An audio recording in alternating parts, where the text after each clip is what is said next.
That is clean. That Feel that. Use was that for bumping. every episode. What is up, y'all? Welcome to the Kanto Conversations podcast with myself, Rocpokemon, Rob from Red or Blue YT, and Collin from DNA. What up? Hello. What's going on, everybody? Welcome. Thanks for coming on, dude. Appreciate Yeah, it. yeah, absolutely. I'm glad to be here. I've been watching y'all for a while now. What channel are we on? Because I can't even see that we're live on YouTube. Are we We're on live Red or Blues? on both of our channels actually. Uh, So okay, cool, chat awesome. is popping up. We got Professor Oak in here. Got What's Kimbo. good? We got Pancake. Amber. We got Like. We got a few folks in here. So second episode after our brief hiatus to start this year. How you guys doing? What's going on in your lives today? In this fine Thursday evening. Yeah, so I just got off work. I've been having fun in Professor Oak's Discord. We've been kind of chatting it up, having a good time there. But yeah, just collecting, just same old, same old. Just new stuff, new drama in the hobby. Love it. How about you, Rob? How you doing? Oh man, I'm excited. I've been looking at DNA's Instagram page, and it seems we collect a lot of the same stuff. For those of you guys who don't know, DNA's got a nice little YouTube. We've linked it in the description. He's got some really solid content. Honestly, puts a lot of time and effort, and I can respect that as someone who used to try to make those videos and how much time and effort it takes to do the research, do the editing. It's actually really good. So if you guys got a second to go check him out, drop him a sub, let's try to get him, a couple more followers up in there. He's got some really good content. So definitely excited for the chat, man. DNA, thanks for coming on. Yeah, I appreciate the kind words. Thank you. Yeah, you're gonna have more subscribers than me pretty soon, 100%. So I told you I doubt that. we're We'll see all what growing happens. together. It's all good for the hobby. So, hey, chat, thank y'all for being here. We are going to, I think, get a little bit of your background, DNA, kind of chop it up about your collecting journey, about YouTube, touch on a few things going on in the hobby, maybe some of the content you've done recently, and then maybe just kind of see where it goes from there. So maybe Yeah, maybe just start with introducing yourself, your collect what your collecting journey's been like, and how you got into the hobby and all that. And we'll go from there. yeah, for sure, man. So, I feel like most people, started collecting when we were kids, got out of the hobby, same old story there. But, and I don't think I've really shared this on anybody's live, but I know we briefly touched base on this on your channel here recently, but I got it. So I never really collected cards myself, I guess you could say. I got the hand-me-downs of the WotC cards from my brother. I'm only 24, so when WotC came into America and base set got released, I was 1 year old. So I was kind of out of my point. They weren't on the shelves, etc. So I actually collected Yu-Gi-Oh over Pokemon more. You know, just that way. So I got the hand-me-downs, and then whenever I started actually getting packs and stuff, I remember having like the Blue Eyes White Dragon promo cards and all that stuff, and that's like one of my main goals here. Who knows when the hell it'll happen, but one of my main goals is to get like a Blue Eyes and like a PSA 10, like not the first one but the second one. I don't know what they're called, just because that art brings back a lot of childhood memories. But as I would say like 6 months before the hype really took off, I think it was Leon Hard, if I'm not mistaken, came up on my feed somehow, some way. The Same. algorithm got my ass, and here Same. we are. He gets But us all. yeah, exactly. So I watched a video, and I think I was like driving. I I don't watch videos and drive, everybody. No, but I think I was like driving and just had my phone up on my my console, and yeah, so I just watched it. I was like, hey, this is kind of cool. These cards are valuable. This brings back some childhood memories. And then I was like, oh, let me check out Yu-Gi-Oh! And dude, Yu-Gi-Oh! Is the most confusing thing on the face of the planet. I don't know if y'all can empathize or agree with that, but all the reprints and the special rarities and all this stuff, have y'all ever tried to get into it before? A little bit, but not really. Yeah, Yeah, not yeah. not, So, not really. Like a couple of the man, artists though. There's some cool. I mean, yeah. they look Yeah. good. but man, it's so confusing. It's really hard to get a good feel and understanding for when this card got released and all this other stuff. So I kind of stuck with Pokemon, and really started collecting WotC, right out the gate. And kind of the first packs that I bought, which was probably really stupid to do and open up, but was Generations. I kind of fell in love with Generations. I think I probably opened like 4 of those collection boxes when they were like $25 a pack or whatever it was. Got some good pulls, and then migrated into Hidden Fates, and of course the best modern set. I don't care. That's the factual that's the factual evidence there. There's not an opinion there, but no, I love Hidden Fates. That's probably my favorite modern set. And then, yeah, I mean that's pretty much about it. So I'm mainly I consider myself like a binder / slab collector, just because I typically don't shoot for one specific card unless it's a card that has like a sentimental attachment to me or has like memories. I typically like to complete hollow sets. So if I'm looking at Expedition, I want to complete that hollow set, but in a PSA slab or, whatever it is. So I'm a big advocate for the PSA set registry. I know Oak is as well. So when did you, like, when you got into collecting, or when you got the hand-me-downs, was that like the end of Diamond and Pearl era, maybe like Heart Gold, Soul Silver? Like, did you get any packs? Did you rip any packs as a kid at all? Or was it just, hey, here's my collection, and then you just start getting into Yu-Gi-Oh? So I really can't remember opening up any packs of Pokemon as a kid. Oh, wow. Yeah. So I don't think I can remember a single time. I might have opened up 1 or 2, but every pack I opened up was pretty much Yu-Gi-Oh! But all those binders that my brother had from pretty much just WotC, I think base set and jungle was pretty much where he stopped. So I never got into the Neo era, unfortunately. What's going on, basic? But yeah, so I never really got into Neo, Heart Gold, Soul Silver. So there was a huge gap there that I missed. And now going back, I'm like, man, this is so much fun to collect. And, I like this specific era and, all this other stuff. So the card that has like the most attachment to me, that I have the most memories with, speaking of Pokemon, is going to be that base set Machamp that comes out of the 2-player starter deck with like the cool arms with the Hollow Fool in the background. That card's awesome. Yeah, so that's why Machamp's probably my 3rd favorite Pokemon.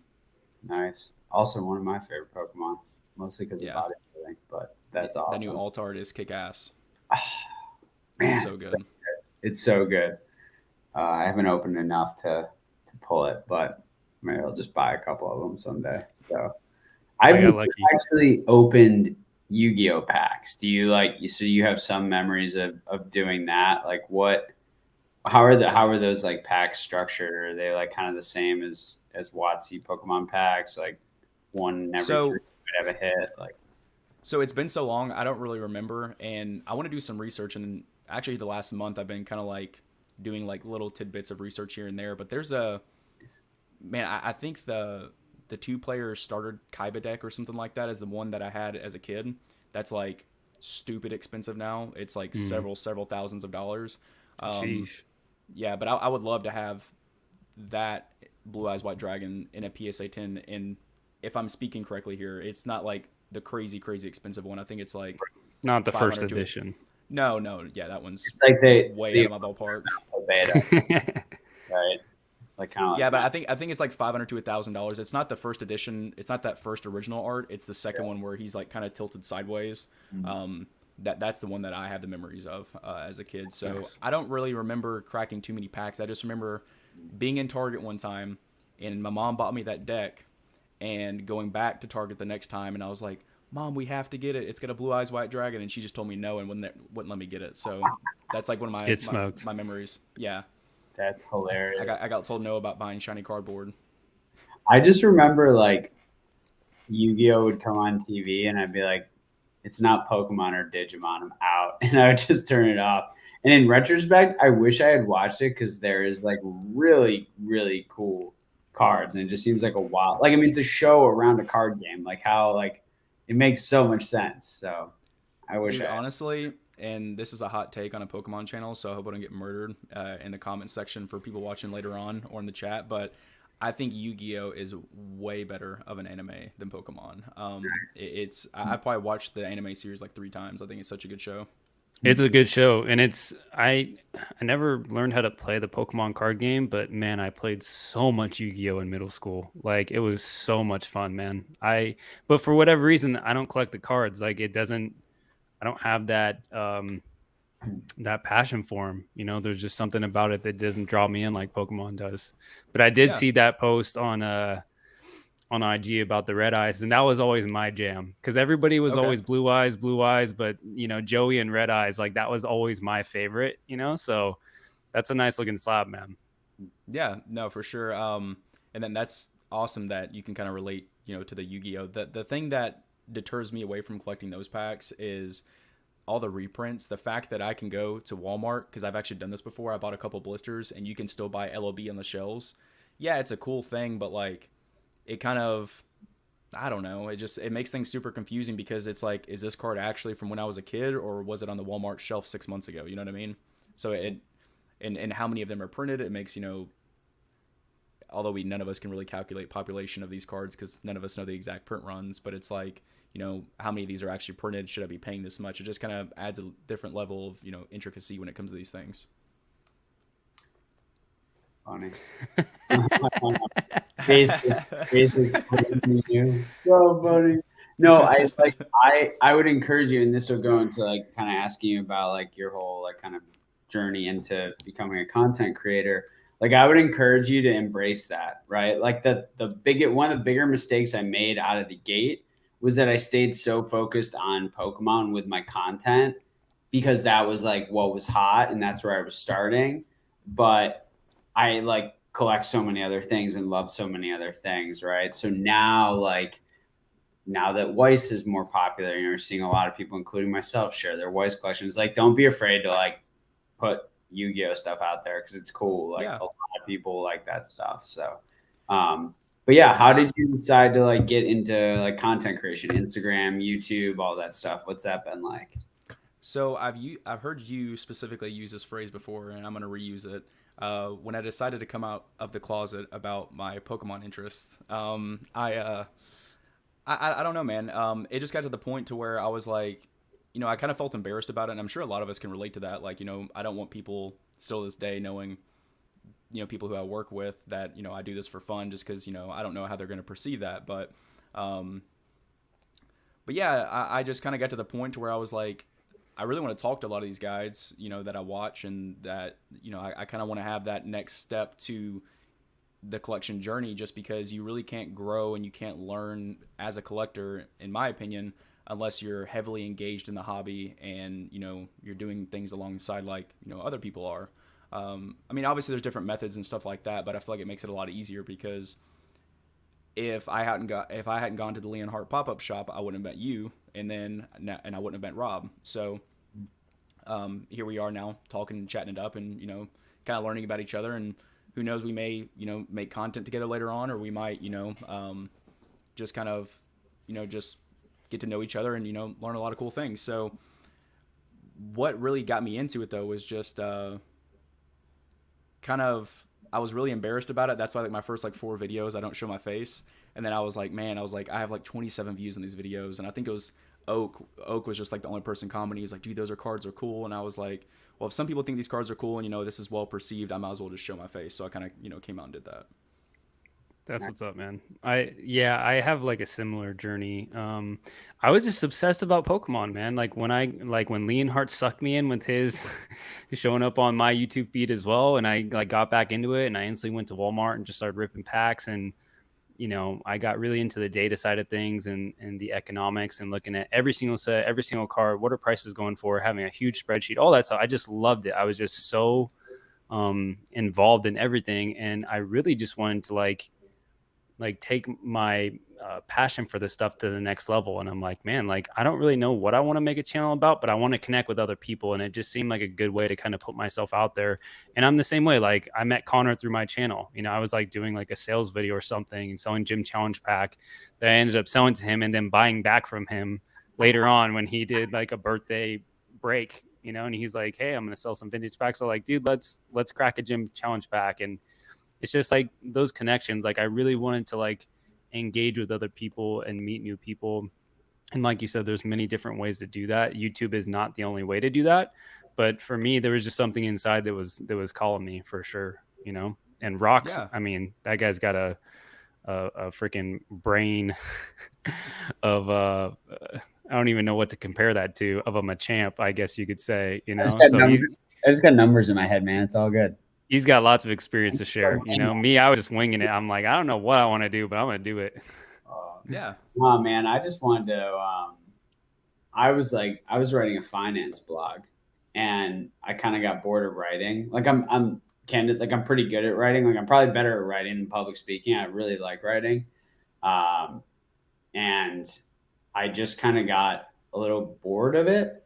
And then kind of when the boom came, and I started watching like Jake's channel, and then like on the other side of the coin, seeing like people making those bad financial decisions, I felt like I wanted to like use a medium to like trick people into understanding personal finance. So I started doing like the Market Monday videos that used to be much more like I would call just simple like personal finance stuff, but through the lens of collectibles. And so I got to like share my collection and talk about like numbers and charts and stuff. So we just kind of find our own way. And now it's like, yeah, it's the best thing ever because it's afforded me of like amazing opportunities to meet like you guys and just so many other awesome, awesome folks. But I would also encourage you, don't be afraid to like share with other people, like in real life, like coworkers or whoever, like more people than you would think, like start to get it or like know about it already. And then you say something and it just creates another cool connection. Like I've had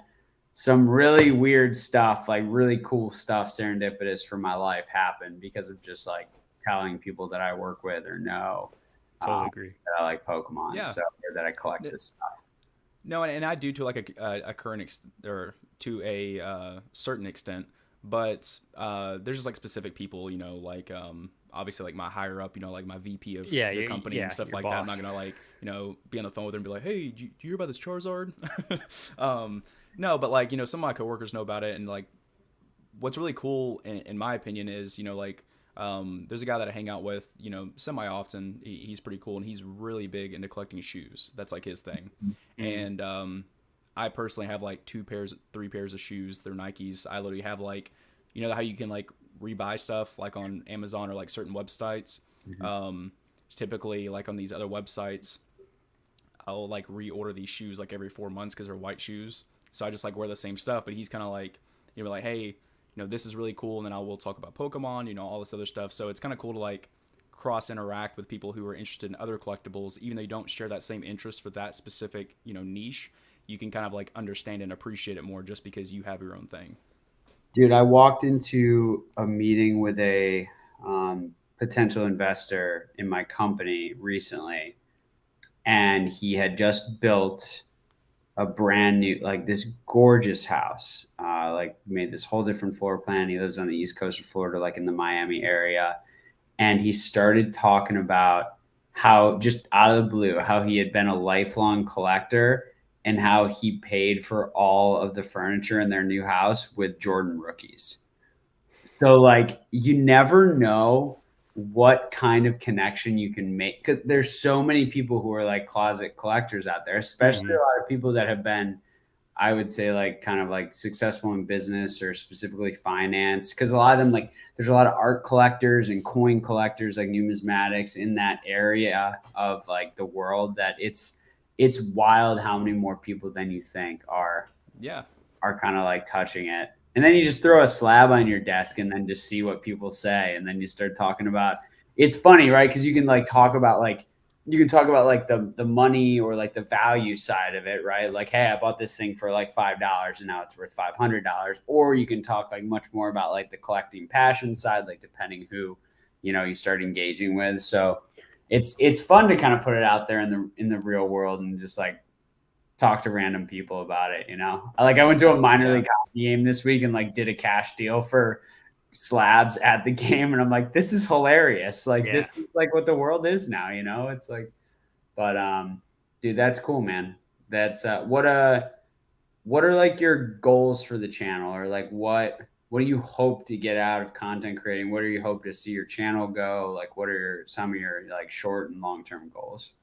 Yeah, good question. So I think my long term goal with this is really I'll be content with everything. Like once I hit 1,000 subscribers, and I know Rob's already there, but yeah, I just think that if I can make $3 a month off of ad revenue, have a cool community, and just have a good time doing what I do, I think that that would be cool, because the whole premise of me doing this was to meet like-minded individuals who we can say, hey, do you think this is a good pickup? Hey, what are you collecting? And just have really cool, fun conversations, because even though, like, going back to what you said, you can always, meet other collectors, but it's hard to find people locally, in my opinion, who share similar interests as you inside of Pokemon. Because, even though we are a huge, huge hobby, it's hard to find people who have similar, ideologies inside the hobby as, hey,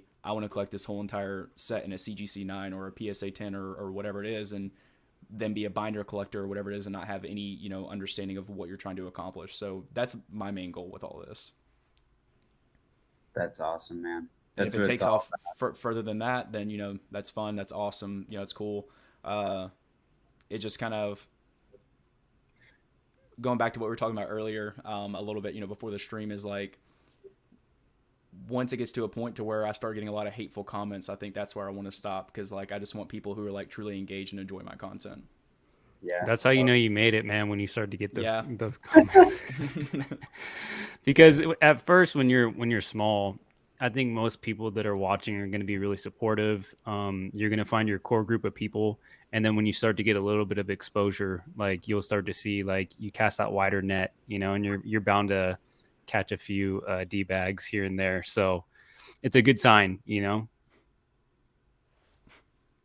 you see what Oak said? He That is said, yeah, he said, what keywords can we use to bring the FBI into the stream? I'm going to say invest. no comment. Oh my god, I was at an expo recently, and not the FBI, but the CIA was there, and they had like pens that they were giving away. So now we all have these pens, and we just like yell random stuff into the pens throughout. Yeah, I was gonna say, dude. You're listening. That's super funny. It's too funny. But yeah, I know that we were previously talking about, in the Instagram messages that we had, that you were wanting to talk about PSA 9 versus PSA 10, some stuff like that. So we can kind of hop into that if you want. Yeah, sure. We can start with that. So you mostly collect binder or tens, right? Is that so? Or what do you do? I have like 4 binders. I honestly hate binders so much because, 1, they take up space. 2, they're expensive. It's like $30 for a good binder. Like what? So it's, it just, I don't know. So when you have like 8 different sets, you're talking 8 times 30, and then you have to get 2 sleeves for all of them. At least that's what I do. And then you have to get all the cards you don't really give a shit about. And, I don't know if I can curse on the stream or not, but yeah, no, it's just kind of, and then you hit a point to where you're like, oh, do I really want to pay like $40 for that card that I really don't really care about? So I don't have any complete binders, unfortunately. I have like, I think like I said, 3 or 4 or 5 binders, somewhere around there.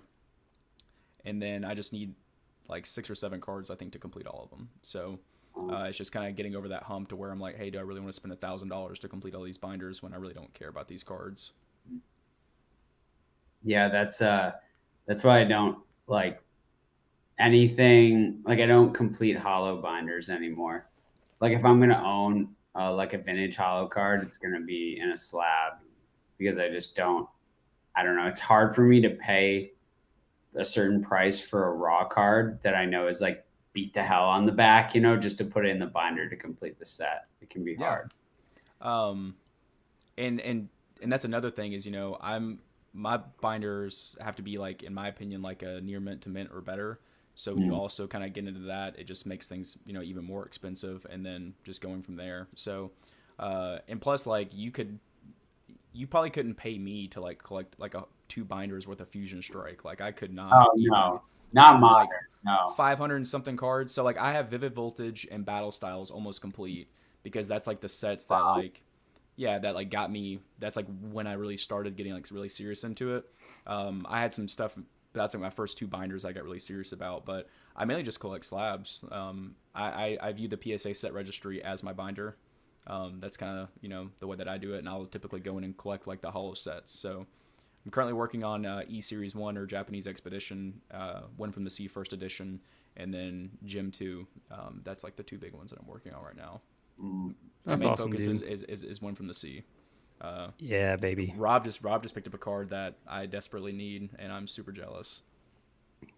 Yeah, man, it's I'm with Professor Oak. All my binder sets are just cards that maybe ones that I've pulled that aren't in that 10 condition, that it's probably going to be a modern card, or maybe a couple vintage here and there, that I just enjoy the artwork. I'm not going to send it in to get grading, so I'm just going to throw it in the binder and just look through it from time to time, and it's really fun. But I don't actively spend money on binder sets because I stopped completing full sets for the simple reason that I don't have enough money to go after it all.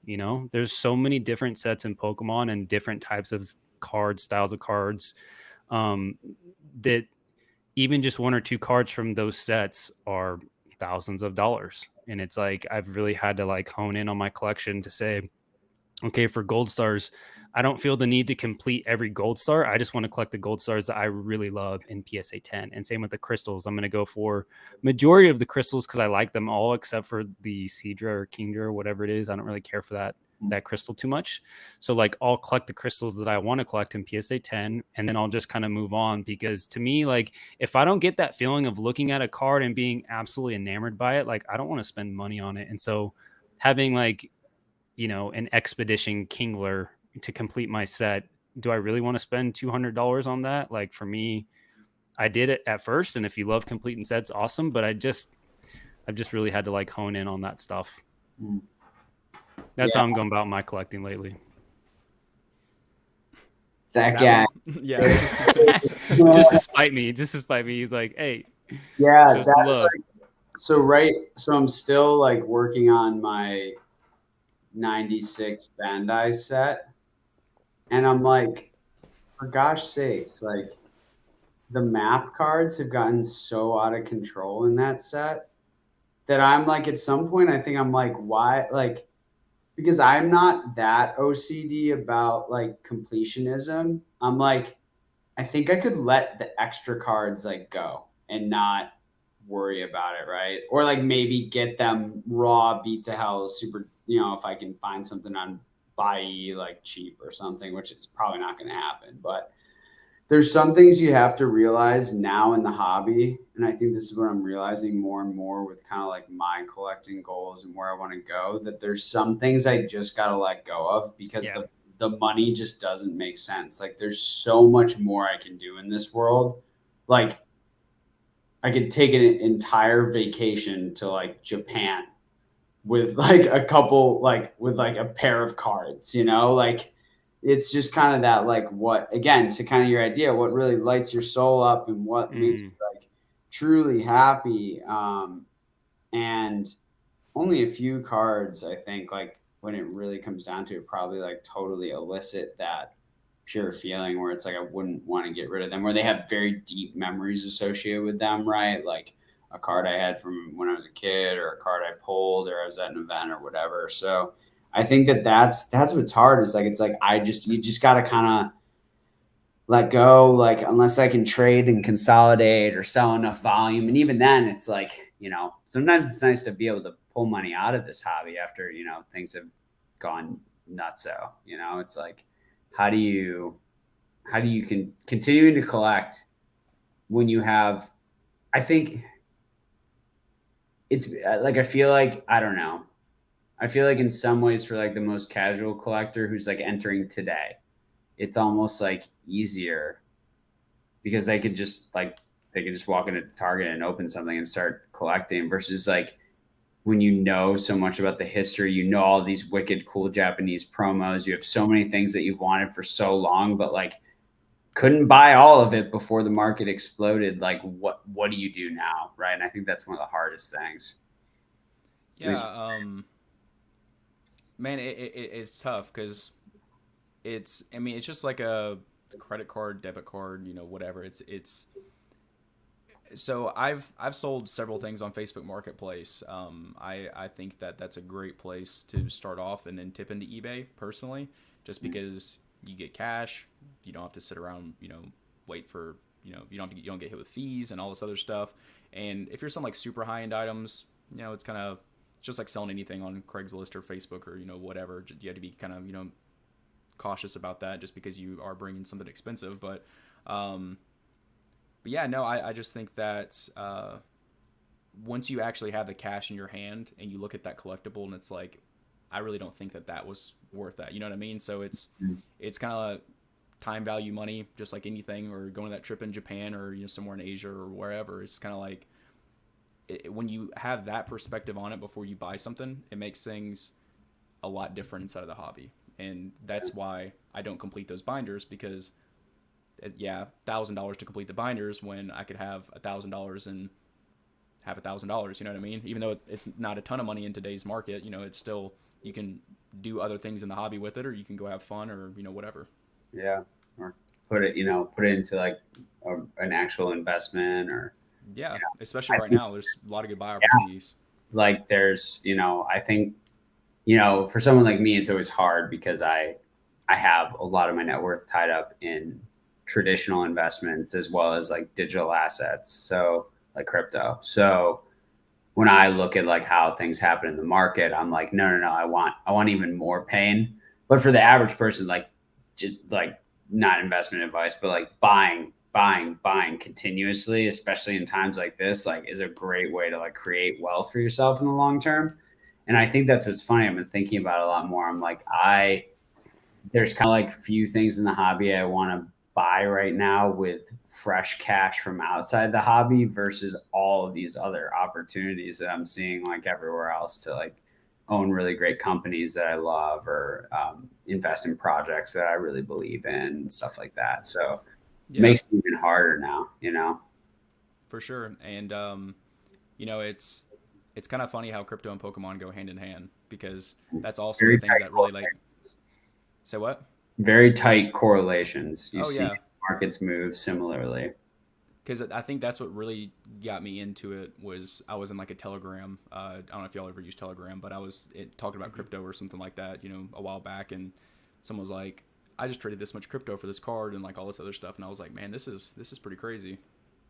Yeah, I finally bought something with crypto for the first time. Like I bought like a Rudy MetaZoo promo kit because I've never like, other than I got really lucky. I sold some crypto at the top after having held for like, you know, 6 or 7 years, whatever.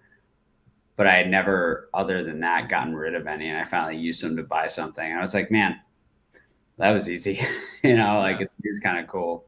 So So, and Colin, how much? you made out really well now, especially with yeah, the way the crypto market looks. So, yeah, I actually did. but For what sure. were you saying? Oh, I was just gonna say, how much selling do you do compared to buying? So I'm starting to get into selling more, and I'm not selling like Darkness Ablaze booster boxes or like like modern stuff. Typically, if I'm selling something, it's as of recent, it's something that's not going to be affected by the time in the market. And I brought this up recently, but like I just sold a Jirachi PSA 10 from EX Deoxys that I actually, was the Great stupidest card. thing I've ever done. Pulled it and graded it myself, and I got a 10. So I wanted to open up EX Deoxys. That was like, I was like, I have to do this. It was the dumbest thing ever, but I did it, and I bought a heavy pack. I think I bought it for like $600. Paid to get it graded, and then flipped it for 900 to a guy on Instagram. So it's stuff like that that's not really going to be affected by the market. Is like what I'm selling right now. So right now I have like the Pichu from Expedition PSA 10 for sale on eBay, and little stuff like that. But I don't. I do a lot more. I would say I do a lot more buying than selling. But Oak and I have been talking here recently in Discord. I've been buying a lot of Japanese promos, like especially Pikachu here recently. Like I just picked up 2 Pikachu on the ball. I don't know if you know that promo or not, but I bought 2 of those. There's a huge margin between raw and PSA 10 or even PSA 9. And then I picked up a full set of the Poke Park promos. Do you know about those? Nice. I mean, it's also giant margin there. So I'm starting, Oak and Retro are slowly tipping me in or getting me into kind of the flipping more than, investing or something like that. So I think I'm going to start doing a lot more selling here soon if the market can, hold where it's at, which I personally think it can. I don't think it's going to get too much worse than where it's at right now, because I still think there's a lot of people who have, a positive outlook on the hobby. Mm-hmm. And that might be a hot take, but yeah, people tend to collect like all the time. A lot of people are just collectors, right? And they're kind of indiscriminate, right? They just go on eBay and they buy it. Like if they have the free cash, they're not like, they just go and buy it, so yeah. I think that's why you see so much inefficiency in this market, because there's so many different types of buyers. There's very like price discriminant versus price indiscriminate buyers. Like some people just go out and rip it. And some people are, like us, where we're like, I got to get, I only buy under market, like whatever that means. I'm only buying under market in my head. So totally get that. Yeah. The sale ground's fun, like I know Rob does a lot, Rob does the shops on Sundays. Those are awesome.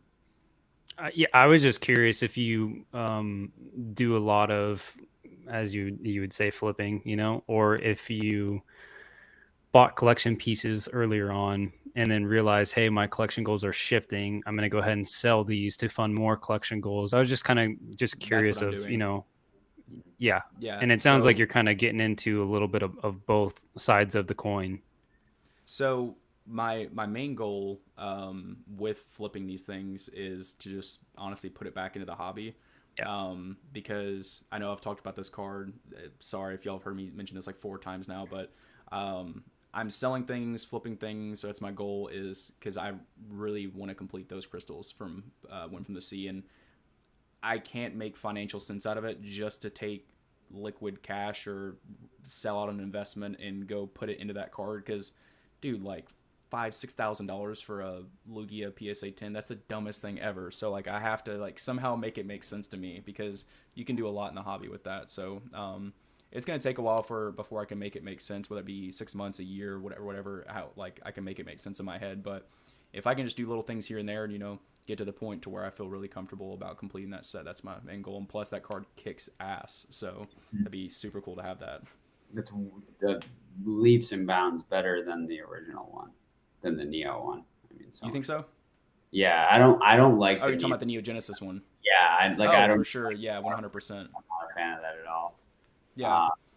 That's the thing, man, though. There are a lot, like if you grind, there are a lot of opportunities to just like continually hit like doubles in the hobby. Like get a card, grade it, sell it for 50 to 100% margin gross, and then just do it again and again and again and again. And that's like a way where it still doesn't really make sense at the end of the day to spend that much on some of these cards, but at least it like was created out of the hobby. It almost was like free money in a lot of ways. It just depends what your other life goals are and what's going on at that time and your whole situation. Because collecting is kind of, it's a lifelong thing, right? So you can't burn yourself out too quick, or you will run out of money before the hobby goes away. So, yeah, and I'll add to this, and this is a redundant, stupid statement, but it is so much easier to make bad financial decisions in this hobby than good ones, and I'm sure y'all can relate to that.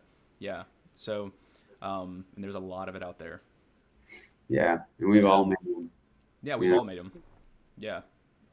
They're dumb.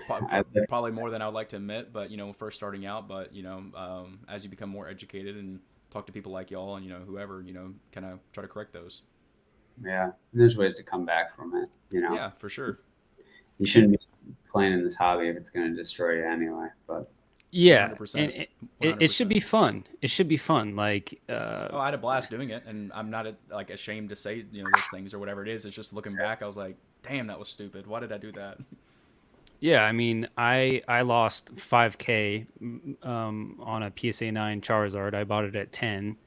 It went up to 15 and then to 20 within 2 weeks. And I was like, oh, I just made the best decision of my life, probably shouldn't have bought that. Didn't have the knowledge and experience to know that, hey, this is, you know, a very weird situation. This card has risen, you know, 200% in the last month. Like, this type of growth is not normal this fast. Like, you probably shouldn't buy this right now. You should check population, see that it's over, you know, it's probably at like what, 7, 8. That's a lot of copies. You could probably find one at auction for a lot cheaper. Just be patient, wait it out. But the thing was, man, it's just like, sometimes it's fun to just go all in and like just to take a huge risk and see if you can make it work. Plus, it was a PC, Yeah. so I was like, hey, even if it does go down, I'll sell it. Great, but if not, I'll just keep it and it's fun. But for those funds, it was all funds that I had done from selling a first edition Gym Challenge box. I bought it 4K, sold it at 15K. So literally all the profit went into that card that I was able to play with. Now, I could have been a lot smarter with that money, but at the same time, it was a great like experience for me to understand, like, you know, to slow down and like really do your research and be patient and whatnot. But at the same time, like, it was fun. It did give me that experience in the hobby. And so I don't know, man, like I definitely have failures, you know, dumb decisions like that, or selling cards. Like you said, hey, I sold my, you know, EX Deoxys Jirachi, shouldn't have done that. You know, I sold a PSA 10 Japanese Gold Star Rayquaza for $1,400 like 3 years ago. You know what I mean? Dude. And it actually Yeah, doubled. It doubled in like a month or 2 months. I bought it at like 600 and I sold it for 14 on eBay. After fees was 12. So it's like, I thought I made the best choice like ever, you know, doing that. And it's just like hindsight, like looking back. But at the same time, man, like it's allowed me to build and like have that experience to where I am today. And like it's been a freaking blast. You know, it's super fun. Like no one's going to time the market perfectly every single time. So as long as you're having fun, you have the fun to do it. It's not breaking the bank. I'm not paying rent. I'm not putting aside money for, you know, savings long term, all that stuff. It's just kind of stuff that I like to play around with. And all in all, like just have a good time with it, man. It's such a fun hobby. Yeah. Dude, that Gold Star Rayquaza, that's like one of my grail cards. Like, I love Rayquaza, and that card is, you know, so cool. Back when I didn't like Japanese, and now all I collect is Japanese. That's funny. I was such a noob. Oh man, it's so funny to think about like how things have played out. But Mm-hmm. I would one sum it up with all the buys and sells I've ever made are just part of the collecting journey, right? Like I'm no worse off for having done any of them. So like that's a win. Like it's whether it's relationships or connections or value or what have you, or you know, collecting goals. Like it's all just part of the journey. Sometimes it's just about the how that buy or sale occurs, who you do it to, what that looks like, whether it's at an event or in person or you meet someone new on wherever. Like that sometimes is worth more than the gain or loss you had in that card or piece. Like, but it's just so funny. Like how I love like to your point about Japanese, like, but if I hadn't collected Japanese and I had collected more first edition stuff or, you know, English WotC stuff, one, I would have sold a lot more because I wouldn't have liked it as much by now. And two, it would have been worth a lot more than the Japanese stuff because it was never, but like, that's why it's great. Cause it's like, I love my collection. I have And more. hindsight's always 2022. Yeah. I have more CGC slabs now than ever because I sold most of the PSA ones, but whatever. Like, let's get into this. Let's get into the CGC topic. This is going to be spicy. If you guys don't know, the feedback to your video. Great video. DNA just dropped the video. Little context of CGC. Where he basically said, "CGC, you suck," but in a good, informative way. Like I was actually. I enjoyed the way that you handled it, man. And you made very good, solid points. And I was super curious to kind of get a little bit more, you know, feedback on that from your end.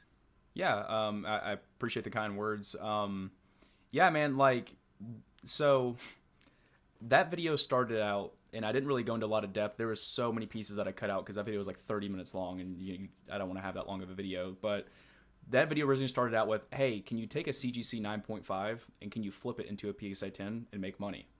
And I got those cards, and just being, I got pissed. I was like, what is this? I was like, this is like super upsetting. You know, this is not gym mint quality. I wasn't like upset because I was like, oh, I'm out this money or like whatever. Once again, bad financial investment. That's, one of them that I made. But yeah, no, like, I was just upset and like, how is this acceptable? That was like, my main thing. And after getting my submission back, because it's funny also because I didn't I didn't realize when I first got into grading that CGC's turn time was in business days. I just kind of did it quick.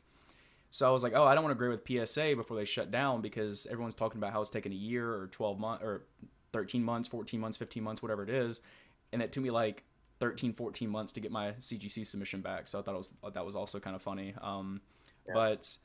But yeah, no, that's how that video originally started out. And then after I got my submission back, man, and I hope you're not getting upset, Connor. I know you're probably not, but yeah.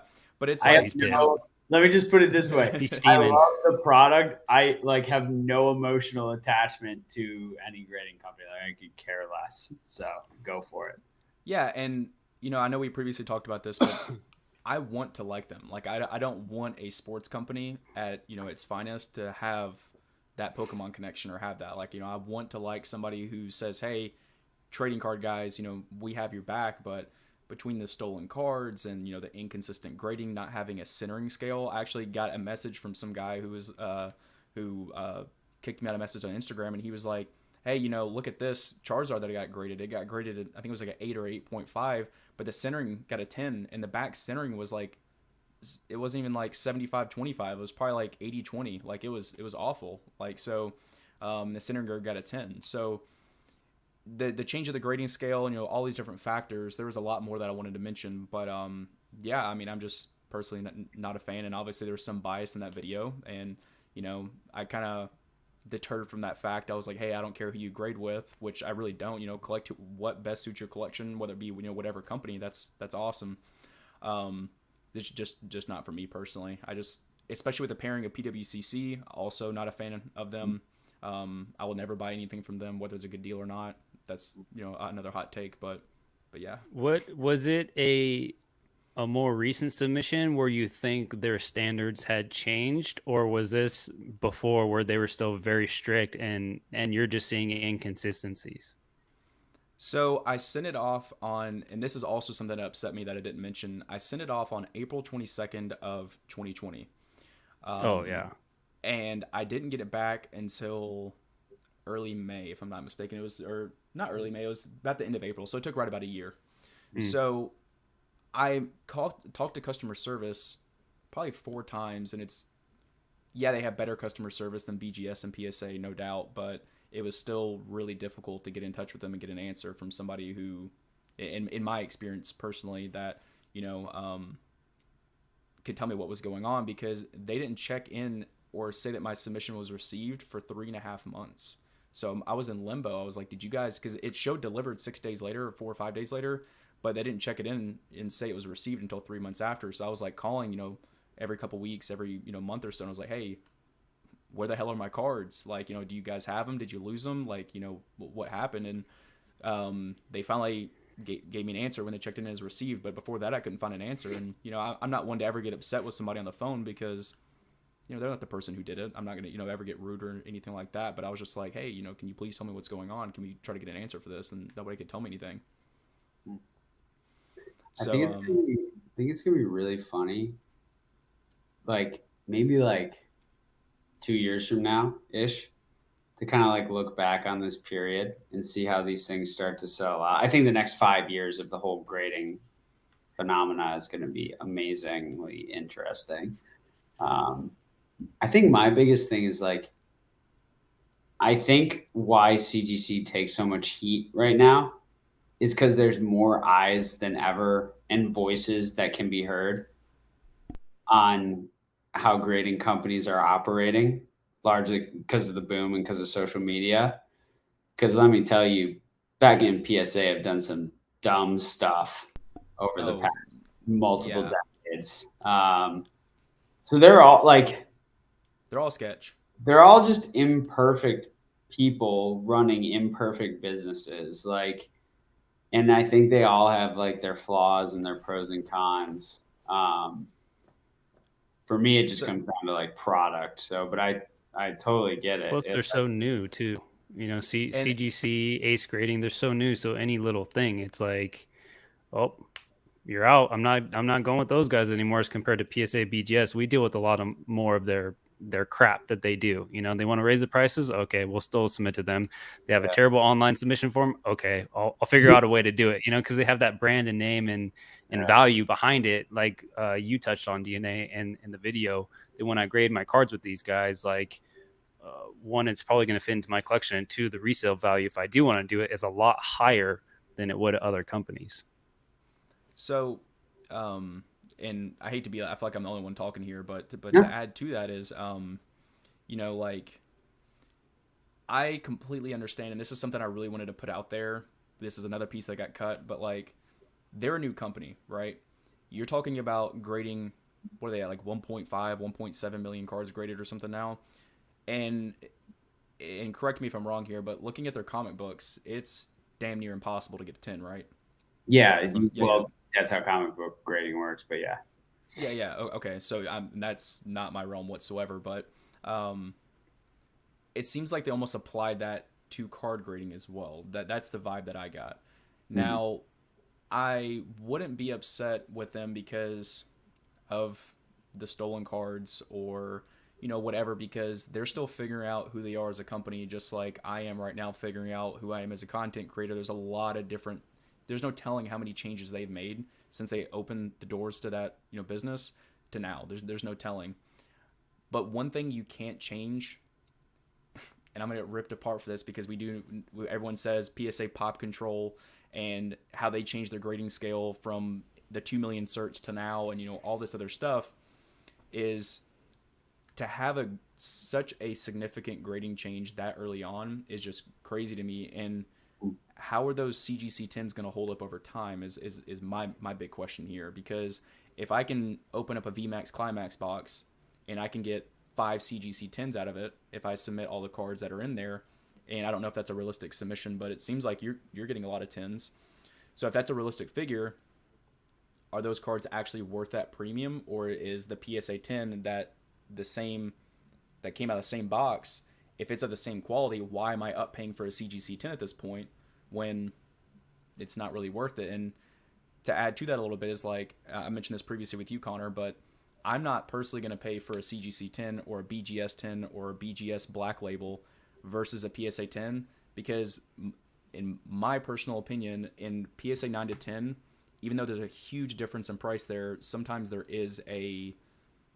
it's worth it. But to go from a PSA 10 to a Black Label, to pay triple, quadruple at that point when you have a card that's in that good of quality, it's not worth it to me. But if that's you, that's awesome. yeah. No, I like 10 times the value. I'm not Yeah, out. like I'm not out here it's buying crazy. PSA or CGC 10s. That's for sure. Especially in modern, it's too unknown, right? We don't know how it's going to play out. We don't know how that value is going to hold, unless it's like stupid. I mean, unless like the objective quality of the card is like where I think it's, even if it's not a 10, right? If I'm like, okay, this is like a PSA 9 and I can get it for less than that, then like, okay. But like, I don't buy modern slabs, and that's where I think a lot of the CGC 10s are lying today. So I'm a huge, like 99% net seller of those, right? So if you're watching this, probably don't buy my CGC 10s, but I don't know. I mean, do whatever you want. But like it is like, I also don't like buy modern slabs, right? I only dabble like in vintage slabs. So everyone collects differently, right? And so, but I think there is that, like, it's going to be really interesting to watch the two, pristine and perfect 10s and how those play out, and like kind of like, tank. yeah, probably. It's the difference between like a 3.8 and a 3.7 cert versus like a 3.9, 4 and above cert. Like, are we going to get into that same thing 5 years from now, where people are going to be looking back, or is it just going to be this big game of now PSA is $10 a card to grade? People have all these CGC slabs. They're going to start cracking. Like, that's going to be super interesting to like see how much content we get. I mean, I have also PSA ones, but I have several CGC slabs that I want to crack. One, because I think they don't know how to grade Weiss centering sometimes, and two, because They don't have a centering scale at all, dude. Oh my God, it's so weird. It's really weird. Where's that card? I don't know where it. I don't think I How have it. and I think you both watched the video, but like human grading in and of itself is discretion, and when you apply discretionary centering scale to already discretion, you're allowing for inconsistency, and that's the most important part of grading, without a doubt. That's the main thing, that hits home for me is like, if you can't grade centering, and like the Alakazam that I bought got a 6 centering, they don't even fucking offer that. Like that, and I paid more for that card. Like there's just my submission was just all out of whack between submitting it to getting it. It's just, I personally didn't have a good experience. So I couldn't believe the chipping on I forget which card it was, but the I think you bodybuilding graded. dumbbells. Yeah, it That was as it was the two joke. modern cards. The Ho-Oh looked good, and I thought that for sure, like, okay, if that's an 8.5, then this other card's going to be like a 4. And it was an 8.5. I couldn't believe it, Dude. man. I was like, wow, that's unreal. Yeah. I was like, and I know I touched base on the video, but I was like, I pulled this really garbage quality print run Burning Shadows card. I want to submit this to the strictest grading company and see what happens. And when I saw that grade, I was like, what is this? I was just shocked. Yeah, I think we touched on this a little bit in the last podcast, and I think that once we kind of get past all this, because I do think that CGC has really positioned themselves to be like, the blue collar of grading, like cheap, easy, quick turnaround time, handing out more tens, want to make it fun, for modern collectors or whoever, like that's awesome. I didn't think about it until SM Pratt talked about it in his Patreon. Like, I honestly didn't think about like, well, what happens to all those people that bought those perfect tens or the pristine tens when they were never handing them out at a very high value? Like, and now they're obviously going to tank a lot lower because we see print lines all over those things. We see centering issues. Like, I talked to Rock about it. I'm like, dude, how is this a 10? Like, this is like mind blowing, that this would be a 10. Or What happens to all those cards? Where I've got And that's 8.5s that came through that are now, it's like the Pokemon Radar issue, right? Where he got all his regraded to 9. Like, there's a lot of those 8.5s that are PSA 9s or 10s. Let me see if I can find this really quick. Here we go. Do y'all watch Josh the Green Shiz Collectibles at all? A little bit. Okay, mm-hmm. So he came out with a video recently. So he's a big Kyogre fan. Amazing Rare. That's like one of his favorite modern cards. Mm-hmm. Oh, I watched that. Yeah. So he had the live stream with his name is Matt, right? The head grader. Yeah. So he had the head grader on his channel, but I've been kind of I'll probably watch every other of his videos. I think he's got a great channel. Awesome dude. I disagree with several things, but I still consume the content because I like staying up to date with stuff like that, whether it be PWCC or CGC. So he submitted some cards. He submitted, I think it was 9 cards. It was 7 or 9. Don't hold me to the fire on that. But of these Kyogre Amazing Rares, and I think it was a couple other cards, and without subgrades, where previously they had subgrades, and 2 of them got upgraded to a 10. And I don't know whether it was pristine or perfect. But I commented, I said, are you happy? Because he talks about how they changed their grading scale. Because the way that I look at it is, Rob just mentioned that you have the person who paid 5, 6, 7, 4, whatever the number is, times the original dollar amount of what that card might potentially be worth, whether it be now or 4 months down the line. But you also have to take into consideration how many of those people got gypped by grading their cards with them when they could have done that. So now he just paid additional money from cracking these slabs and got the cards regraded to where now they have 10s. So he had to pay for grading twice to get them, in a sense, to do it correctly based on their current grading scales. So I commented, I said, are you happy that they changed their grading scale? I said, it seems to me, a non-CGC collector, like a money grab at this point. You're having to pay to grade your cards with them twice because they didn't do it right the first time. I put right in quotations. Yes, it's only half a grade, but when you talk about now giving out 10s, that's a huge difference in price. I said, I hope you take this in a good way. No means hating on this video. Just kind of let them know I wasn't being, hateful or spiteful. And he said, I understand as a collector. He goes, I'm not really sure how to feel about this, to be honest. He said, as a seller, I'm happy as hell. And I said, I can see that. I said, glad you're able to make a profit. And, he said basically broke even because he only made $95. So he paid to grade with them, and they basically took his profits in a sense, because he had to pay for it twice. It's just kind of, it's crazy to me that you have to regrade your cards with them to make sure that they do it correctly. Yeah, I mean, I think CGC. I mean, do you know what? There's plenty of people out there that love the slabs. I mean, Con, you like the slabs, you like the look and feel, and that's cool. If you like CGC, guy, so it's like a better Beckett slab for me. You know what I mean? So yeah, and that's just like my bias because that's how I grew up grading. Mostly was Beckett. Mm-hmm. But I do think that the majority of the market is gonna grade with CGC to purely flip, to make a little bit of money, open some stuff or buy some stuff raw, whatever. Have a pretty decent shot at getting some type of high potential grade and with a low, entry cost and a fast turnaround time. Like it seems like it's like they have positioned themselves to be Flip City. Every 50 card bulk submission I've done, I've paid for the grading submission with 2 to 4 cards. Yeah. And it's great. I think the hobby needs that though. And that's great because creates liquidity. I mean, for whatever the hell that's worth. We used to be able to do that with PSA, $9 a card. Mm-hmm. When I first got back into the hobby, it was 3-4 month turnaround time, and that's awesome. Like people, it's a good way to make money. It's not like you're a total slime ball if that's what you do to help you make a little money on the side. Like that's totally fine. And so I really like that CGC has positioned themselves like that, because I do think that it does help the hobby.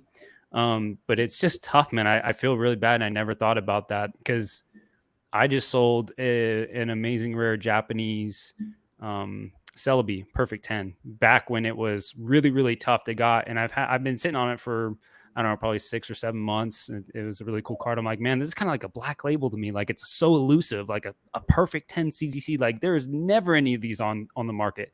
And now there's just dozens every single day. And I'm like, man, I sold this thing for I forget how much it was probably $500 or $600. And I was like, dude, this thing is going to be at $200 soon, if that, for a perfect 10, not even a pristine 10. So I do feel bad. Crazy is I would say it's a $5 card. Yeah. Yeah. Oh, for sure. That's wild. But when you throw that impossible label on there that CGC was promoting, it was so tough to get. It's like the black label. It's like, I go back and forth. Are the black labels worth it? Should you buy black labels? I have one. It's cool. I've graded with BGS, and it's even hard just to get a pristine 10. It's so difficult. And these cards that I sent in are so minty. I thought for sure that all of them were going to get pristine 10s, and some of them were going to get black labels. That's how confident I was. That's how clean they looked. And all of them got 9.5s, and I got 1 pristine. And I was like, holy smokes. Now I kind of get why black labels sell for so much. Because if you really, really care about that, and if you love modern or whatever it is, and you really want to chase that ultimate rarity or ultimate condition, not rarity, excuse me, awesome. You know what I mean? But for me, I don't know. I just think that most of these 10s for CGC are absolutely going to just crash and burn. And it's going to be something like probably pristines are going to sell lower than PSA 10s. And then the perfect 10s might sell a little bit higher than PSA 10s, but probably not too much higher. That's kind of where I think it's all going to land. So I'm just going to clarify something because it keeps coming up in the chat. I said that there's CGC 8.5s that are 9s or 10s. Not likely to be a 10, but I've literally seen it happen. I've done it. I've seen people do it. It happens, right? And this is why I'm going to go back to what I always freaking say and what sounds really hokey and people keep saying, but no one keeps listening to it. Buy the card, not the grade. Look at the card you're buying. People go on eBay and they buy a CGC 10 or a PSA 10 or Beckett, whatever. And there's not even a picture of the back and they just buy it. And I do not understand. I do understand why, but it's if you're deep enough in the hobby to be watching this freaking channel or Rob's channel or PokemonDNA's channel, you're using your brain a little more than the average collector. So look at the card. You're the amount of effort you put into buying raw cards to grade, the amount of hours over my life I have spent looking in card shops and on the internet at the condition of cards to grade should be the same level that you look at a card when you buy it. Because to our points earlier, the way subjectivity works, grading is like, and it's what Oki said earlier, people resubmit to everywhere and get like, there's no, like, it was cool that Shiz did that like resubmission video, but like you could do that anywhere with any grading company with any card, and the probability of you getting a different grade when it comes back is likely, like it happens all the time. And I don't Lee think and Hart made a video on it. yeah, because Rhyme Style's done it countless with times. half grades makes it a lot easier, right? Because PSA doesn't really give 8.5s anymore, but a Beckett or a CGC where there's half grade scales, I mean, it's like I've seen Rhyme Style do a PSA. I've seen Rhyme Style do PSA 8s, resubmit it and get 10s. Like I've seen it. Yeah. He does those videos all the time. Wild, right? Like it's part of that's grading standard changes. Part of that's, did the guy freaking burn his hand on his coffee that morning or did he get laid? Like it's so freaking wild. The fact that we're just, and think about like, I know like we're kind of crapping on CGC here a little as a guy who likes CGC, but like, PSA had like 7 people grading before the boom. Like, let's not forget that. Like before they reorged and hired a shoot load of people, there were not that many people grading all of those cards over time, for better or for worse, right? Because now you have some like a core group of experts, but now everywhere you've got like dude off the street has a pretty good eye. Like, let's bring him in. Like, I would love to know more about the hiring process, honestly, and what the training looks like at all these places, because, and like be able to compare them. But at the end of the day, a lot of times, and we talked about this DNA when I was on your channel, like I grade for authenticity, for encapsulation, for, display purposes, like, and this kind of goes to one of the things that we touched on earlier too, or like started to talk about is like 9s versus 10s. And you just touched on it as well. That's why I've always been a 9 collector. Cause I'm like, there's like the probability of my 9 going down to an 8 is probably pretty low, especially if I've looked at the card really well. I mean, if I missed a scratch on it or something, cause I couldn't see it at the right angle on a photo and then I get it, whatever. But the difference between that and a 10 is probably like a lot lower, right? Yeah, so I can see that. I haven't really ever understood like the fixation on like PSA 10. It looks cool. Like I have a couple, like I have like one right here. I think I showed you this one. Like this is one of my only PSA 10s left, or that I have at all. And yeah, it's like cool for it to say 10, but like I don't think I would really know the difference if it said 9, like I really wouldn't, like, no, I know what you mean. I don't know. And you said a lot right there. So the main thing that I wanted to touch base on was the, well, first off, let's say this. We just got done ripping all over CGC. CGC seems to have the best standard when it comes to verifying authenticity. I don't know if you would all feel the same way, but I think it was Rattle, if I'm not mistaken, or somebody put out a video here recently that there's a guy who was sending out cards with fake first edition stamps, and PSA and BGS verified him as authentic, and CGC caught him. Yeah. So interesting. Very interesting. If I can find that, I'll send y'all the link later so y'all can check it out. But there's a lot more fakes coming in the market. It seems like CGC really has the best program for that. And they're good for collecting error cards and a couple other things. I think a big part of that's because of the way they look at surface, where it has to do more with the card layers. I think it's easier for them to catch fakes. Yeah, and some of those first edition stamps that were on those authentic cards were not good. Like they were obviously noticeable, and they still got encapsulated. So one, you have to check to make sure the card's still authentic even before you buy it, still, which is sad. And if we get into the eBay authenticity guarantee, that's a whole different conversation. But just real quick, these Bandai cards, there's lots of them out there in PSA slabs that don't say made in Japan on the back. there's a lot of like I saw that out in there, E4. like, are they or are they not? Like, most likely they were maybe authentic, but printed in China or printed in some other Asian country, or they're not.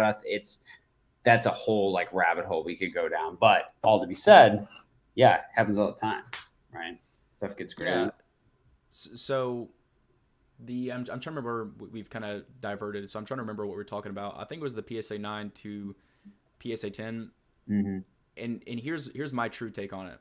So I've graded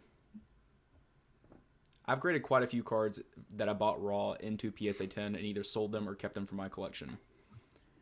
I, more than anything in this hobby, I like the chase of finding that super rare item that's really hard to find that, you know, has a spot in my collection. Going back to what you said earlier, I've gone through hours and hours of my time looking through raw cards, trying to find that specific card to submit. Does it have a dent? Does it have good centering? What's this and that and other? Just like I'm sure all of us had, even people in the chat. And there are so many cards that I bought raw that I could grade into a 9. But when you take the 9 to a 10, even though there's that small difference, sometimes it's a big difference. You know, let's be honest. Whether it be that big white corner nick or, you know, whatever it is, but everything else is perfect. I think, is it smarter to collect PSA 9s? Without a doubt. It makes so much more financial sense. Your collection could be so much bigger, all this other stuff. But I think it's probably just that subliminal feeling of, I have that 10, I have that, you know, that special card or whatever it is. But I think going from the 9 to a 10, it just holds that extra weight in my collection, in my opinion, to where it makes me feel like I went through 9 of these cards, and that 10th one was that PSA 10 that I felt like it was worthy of submitting, and it got the 10. And that's just my personal opinion. Yeah. And I really go back and forth on this, because when I first got back into the hobby, I realized, oh, a lot of these 9s are going for really cheap. Some of the 10s are going for more expensive, so I can collect more 9s. I want more cards. I love Pokemon, so many different sets. I want to go for the 9s. But then I started to seeing 9 collectors so much. I wish I had that. And the problem is that I always want to make the most bang for my buck with my collection. And so, like, when I'm spending the type of money that I spend on Pokemon cards, I started seeing a lot of 9s not moving in value, some even going down in value, because there's so many out there of them. So it really just depends on the card, the set, and most importantly, like I want, like you said, I think that when you have that 10, it just holds that weight. It's like, I got a 10 and it's cool, especially if it's low pop. It just feels great to have that 10 in your collection. It feels something a little extra special than it would the 9. There's just something about it. But there's plenty of cards that I buy that, although they won't be forever pieces, I'm going to have them in my collection forever, because it makes financial sense at this point in time, because they're just undervalued. You know, and I see down the line that it has a lot more potential to go up than it would buying the 10 at this price point, and it probably won't go up too much more, or it might even have potential to go down. So, like, for me, I'm never like a 9 or 10, like this or that. It's just like, where can I get the most bang for my buck? Where do I think is going to be the most value? You know, and so I don't know, man. That's kind of what I've been going after lately. But I know that 9s are super fun, because, like, we all love so many different sets. It's really hard for people to say, I only like this set, or I only want to collect this. Like, there's so many different cards out there. So yeah, I don't think that there's any problem being a 9 collector or any problem being a 10 collector. There's not a right or wrong, for sure. Yeah, for me, it's just like, where's the value? Like, because most of the stuff I'm probably going to sell, a lot of this stuff, like, few items in my collection are going to be forever pieces, you know? So it's like, where can I have fun with Pokemon and have really good potential down the line where I can sell this stuff for a profit? Yeah, I think for me, it's like, I actually think that 9s have like better, and we saw this, I think, because of the price points they're at, they're gonna end up having better liquidity. Partially because of like PSA registry and set collectors who want that PSA 10 set, and when there's so few of a card in 10, you know, the majority, you know, let's say there's a card with a pop of 1,000 and there's only 10 10s. Those 10 10s might be in those collectors' hands, you know, 8 out of 10 of them basically forever, right? With 9s, there's a lot more liquidity. Like, I feel like it's a lot easier to buy, sell, and collect 9s, which is another reason I like it. Like, if I had started going after a Bandai 10 set, I would be so screwed now because there would just be no way. Like there's a lot of those where there's only one, where there's none, right? Like, and that's what I also really like about nines, that I feel like it's like a more collectible part of the grading scale, at least for me. But yeah, there's no right answer. Like I said, we have tens. I'm the complete opposite with packs. I've always wanted tens for packs. And that's probably way like that doesn't make any sense because like 8, 9s, and 10, I've said this before, like I'm pretty sure they're all the same, but Same can be said about the cards though. Yeah. There's such small differences, you know? I think the differences are just like more wonky or non-existent on pack grading than they are on card grading. Like I've always just found that scale quite different. And that's why I've been looking at more like PSA 8 graded packs and just watching auctions and seeing if I can pick something up for less than a light pack. See, as of recent, I've been debating on grading more packs, and I think I'm going to, in all reality, if I can make more money doing it, because I find that because if you look back at, WotC, EX, Tops, whatever packs you're grading, they're super, super low pop. A lot of them are, because a lot of people don't grade packs. So when you're trying to find comparable, sales, it makes things really tough. It's like, hey, right now I bought this pack or I have this pack and I want to sell it. What's the best route to go to get the most money for it? Should I spend 50 or $100 or whatever it costs to get a pack graded right now? And should I try to flip that and get an additional, hundo, or should I just sell it the way it sits? And I personally find that unless you can find comparable sales, I don't think it's worth the risk. And some of y'all might disagree. But Rusty brought it up recently in a video that came out like a month or two ago, but a lot of the packs have been going for pretty cheap right now. Graded, especially if they're in a 9, they'll go not much more than a raw pack would go, because I don't know how they grade packs. I literally have no idea. I can tell if a pack's on center and I can tell if it has scratches, but I've had packs that have had scratches that have gotten 10s. It makes 0 sense. So, just because you can read about it on PSA, but it still doesn't really make sense. It is what it is. I think it is very risky for sure. It's at least at the price points that they are right now. Like I sent in 5 at $100 a pop just to have fun, see what I can do. I thought that they looked really good. I thought that they would get 10s. 1 out of the 5 got a 10. So the ones that I didn't get, not only did I have to pay for the pack price, but now I have to pay the additional $100, on top of that. So I'm basically, if I do want to sell it, I'm literally like breaking even pretty much, as compared to if you get the 10, you can like double your money, triple your money even. It was a fun experiment. They did drop it down to $50 a pack for if you have a membership, so $99 a year, I think is silver, and you could do it at $50 a pack now, which is really cool. But I think that once hopefully they drop it down a little bit lower, I'm going to submit more because they're fun. And there's something about chasing those low pop packs that are really fun. The PSA 10s, like they look so good in the packs, like in the new slab cases, they look really good. And I think that if people like low pop chase cards and they're hunting that and they're paying exuberant amounts of money for diamond and pearl pop 3 hollows, like $5,000, $6,000, $7,000, it's like for a 9, they go for like $100. It's crazy. Like some people will do that. Why wouldn't they do that for packs as well? So I think just with anything, it's really fun to hunt, those low pop items. I should have sold this when they went to like $1,500 for a PSA 10 and just waited till now to buy another light one and grade it in the news case. Like that's a mistake I certainly made. Like great pack. But like, man, those prices got stupid. And to your point, DNA, now they're cheap. So I graded these at $100 a pop as well. I should have waited. Obviously you have patience and you have partial ignorance and a lot of other factors at play there. But and you just want to have fun. Yeah, exactly. Yeah, it's the main thing. So I'll see if I can get these in focus. And I want to bring up a topic that I really want to hear your guys' opinion on. Yes. Stupid camera. There we go. So I have EX and beautiful packs. So I have this one graded in a 10. And then I have this one graded in So these I'm not. I think I'm gonna sell the PSA 9s. So the Registeel, or the Regirock rather, and the Registeel. I have, so this one graded a 9. So you can get it back in focus. There's the Regice. And then, actually this one got a 10 as well. Did I just get 1-9? Yeah, I guess I did. I didn't even know that. So, and then I have the Metagross. So you can see it right there actually. Can you see that crease in the middle, or that line? Kinda. Right I can't. there. Barely. Maybe barely. I don't know. Yeah. So do you know whenever you open up a Really in booster the middle? box? Yeah, in the middle, right down the Yeah. middle.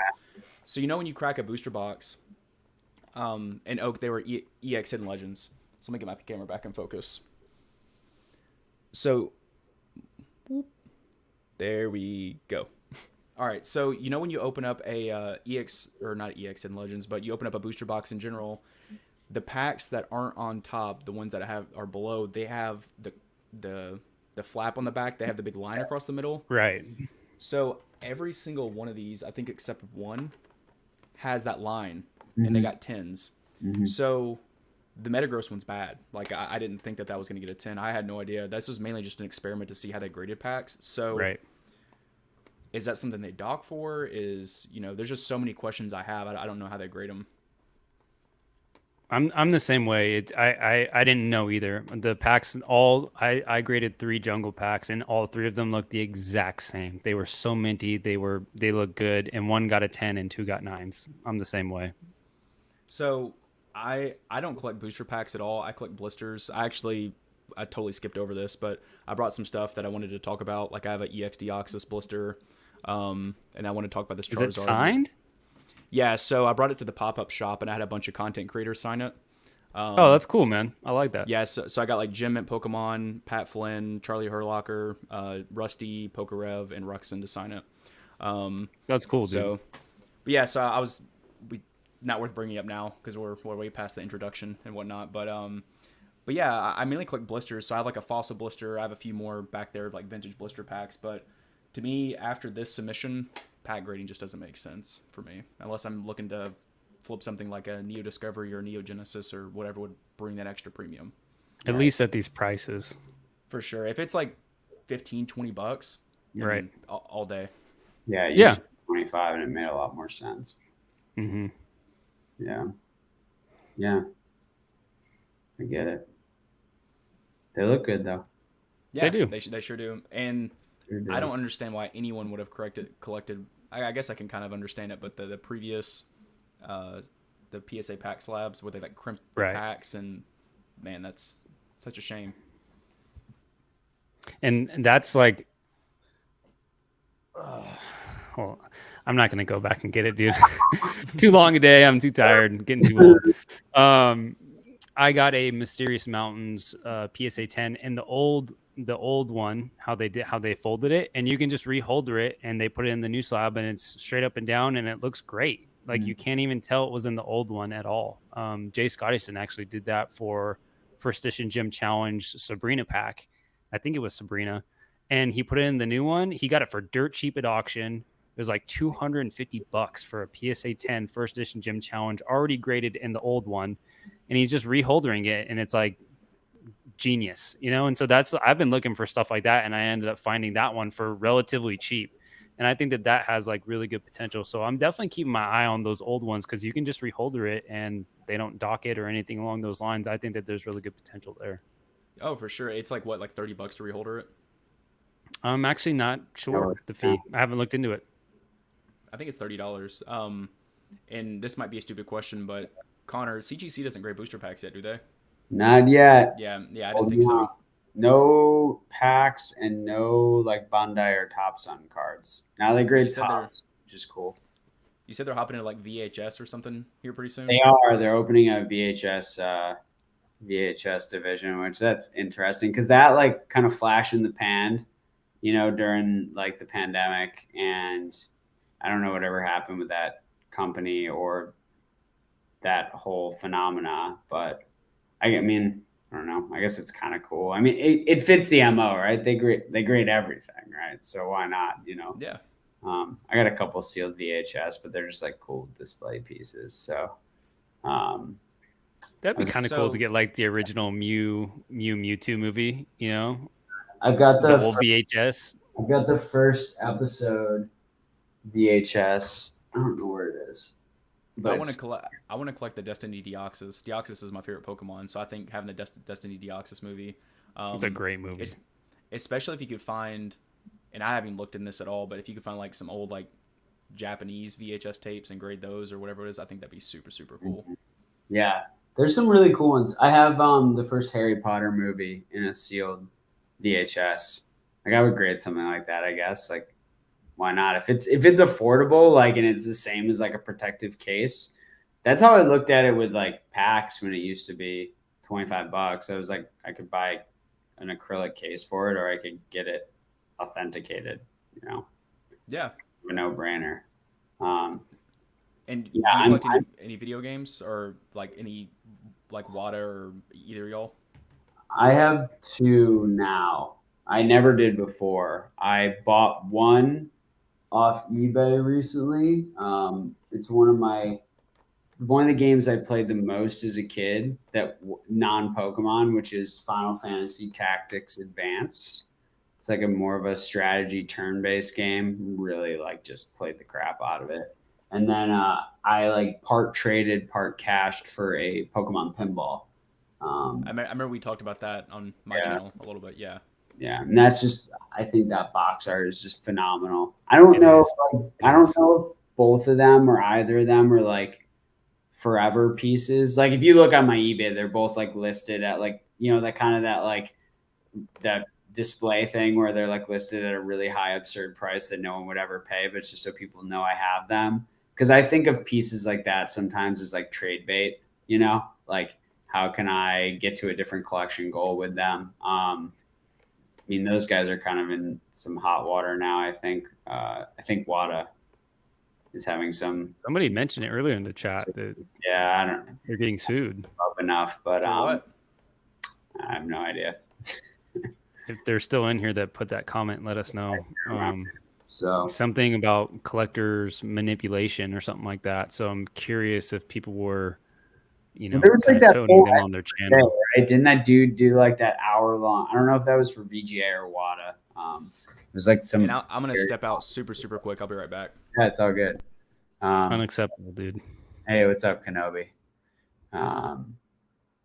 Yeah, dude, I don't know if I'll end up keeping those games. Like they're cool, they're great, but I want some old school N64 games, but I don't care if they're graded or not. You know, I just want to get them for as cheap as possible because I feel like the video game market is just it really has boomed and it's awesome. You know, but it's just I miss the train on getting in at good prices for like the graded ones or at least high graded ones.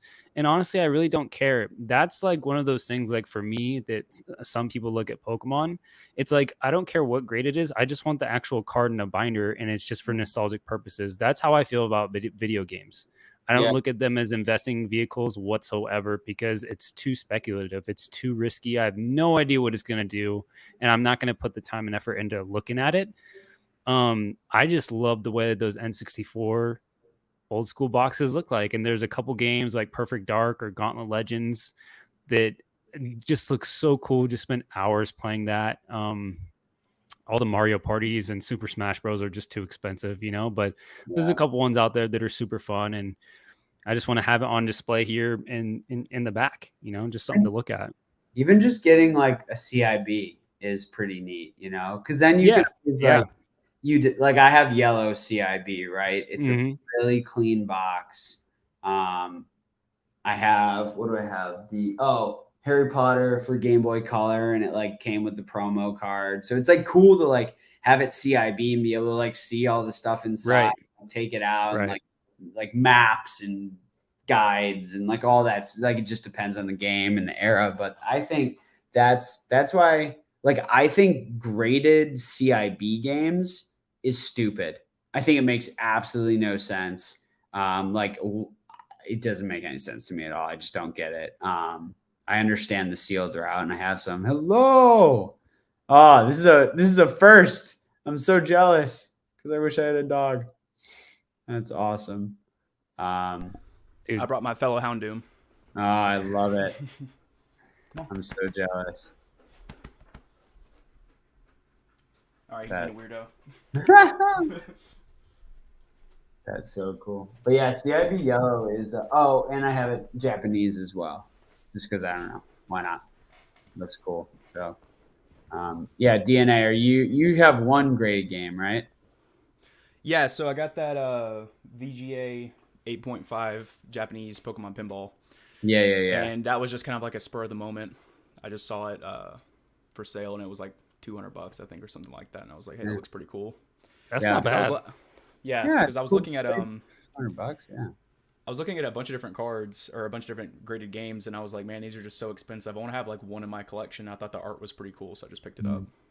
Yeah, that's how I felt. I was like, okay, I've got the one of my favorite box arts, and then I've got the game that I've like played so much. I mean, I played the crap out of that game. I don't know. Hmm.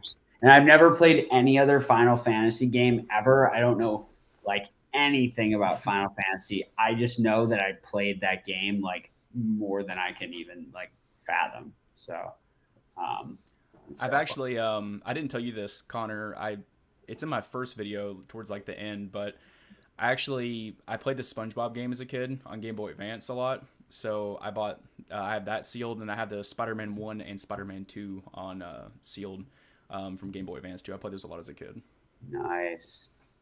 That's really cool. Yeah, Dang. a stupid like long-term goal would be to have like Spider-Man 1, 2, and 3 and have like a Tobey Maguire signed poster above it. I think that'd be pretty cool. Nice.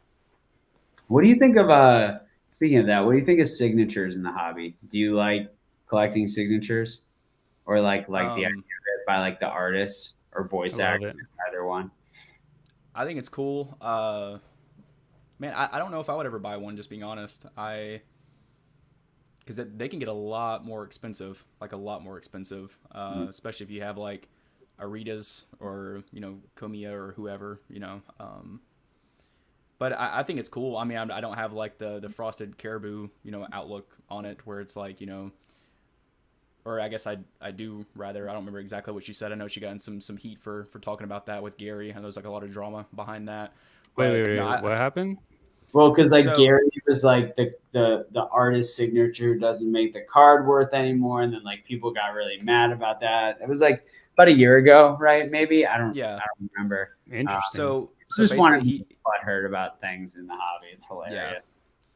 so he was saying that he didn't want Arita's signature, if I remember correctly, on his BGS 10 Charizard because it wouldn't add any more value and actually might hurt it because it's a BGS 10 Charizard, right? And it's the creme de la creme. So when you talk about putting that on there, I personally wouldn't want it on there at that point. I might want it on the case, but sure as hell not on the card. And then she got really upset about it because she was like, they're the artists and all this other stuff. DNA signature to the moon. Let's go. That's awesome. I have a Professor Oak signed Pikachu over here somewhere. That's awesome. That's epic, dude. I know that energy from PK is floating around, and people are like, they're doing the charity signature thing, so it's pretty cool. But it is interesting, like if it'll continue Which to be. The prices are crazy. what's y'all's take on it? It depends on the illustrator as well. Someone like Nishida who never ever does a signature. Who was it that did a post the other day? Was it Swolepoke or somebody like that that showed a Nishida illustration? And Nishida is a top 3 illustrators for me in the hobby. I have lots of just random solo pieces from Nishida from different sets because I love her. I think that she's an amazing artist. So I think something as rare and scarce as that could drive up, the value potentially. Now, am I going to pay for something like that? Probably not, but I think it would be a really cool collection piece. But I don't know. I think that I would take a handful of cards if Arita was doing a signing or, Fukuda. If I could ever get one of those, that'd be pretty clean. Anybody, any of the big ones, Himeno, Kusajima is my favorite artist. I've never seen a signature from him or her. I actually don't know if it's a guy or girl, but I think that it'd be something cool to go and get it signed. But I don't know if I'm gonna pay crazy amounts of money for it. Yeah, that's how I started to think about how I would want to get a Himeno signed card.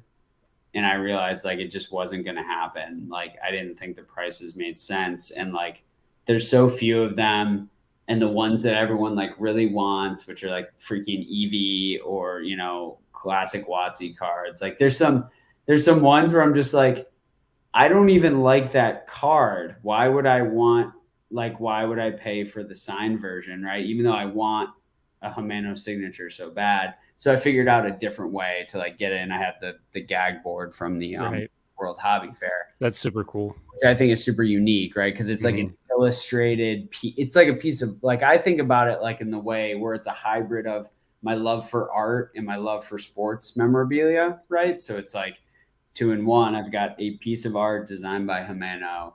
I'll show the people watching. Dude, and I don't even know what all of your collection consists of, but I think that is like the coolest thing you've ever shown by far. That thing kicks ass. It does. There's only like, I think there's only like 4 of them. They're just, it's really cool. I can't underscore how much I like this piece. Like I think if I had to give up everything else in the collection and keep one thing, that's the thing. It's that gag board. It's got freaking Ash riding my favorite Pokemon with a Pikachu signed by my favorite artist. Like I don't really know for me how I get any better than that. You have peaked. The thing, and that's what you start to realize. Like it's like consolidation, right? Of like things in your collection, what's really meaningful. So yeah, Oak's a big Southsaw fan. Y'all like Southsaw artwork? I do. Oh, no doubt, man. Yeah.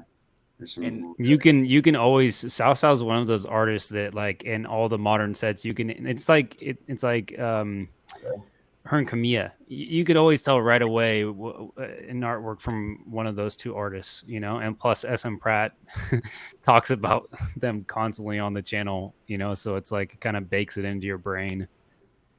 And I'm really rusty on artists.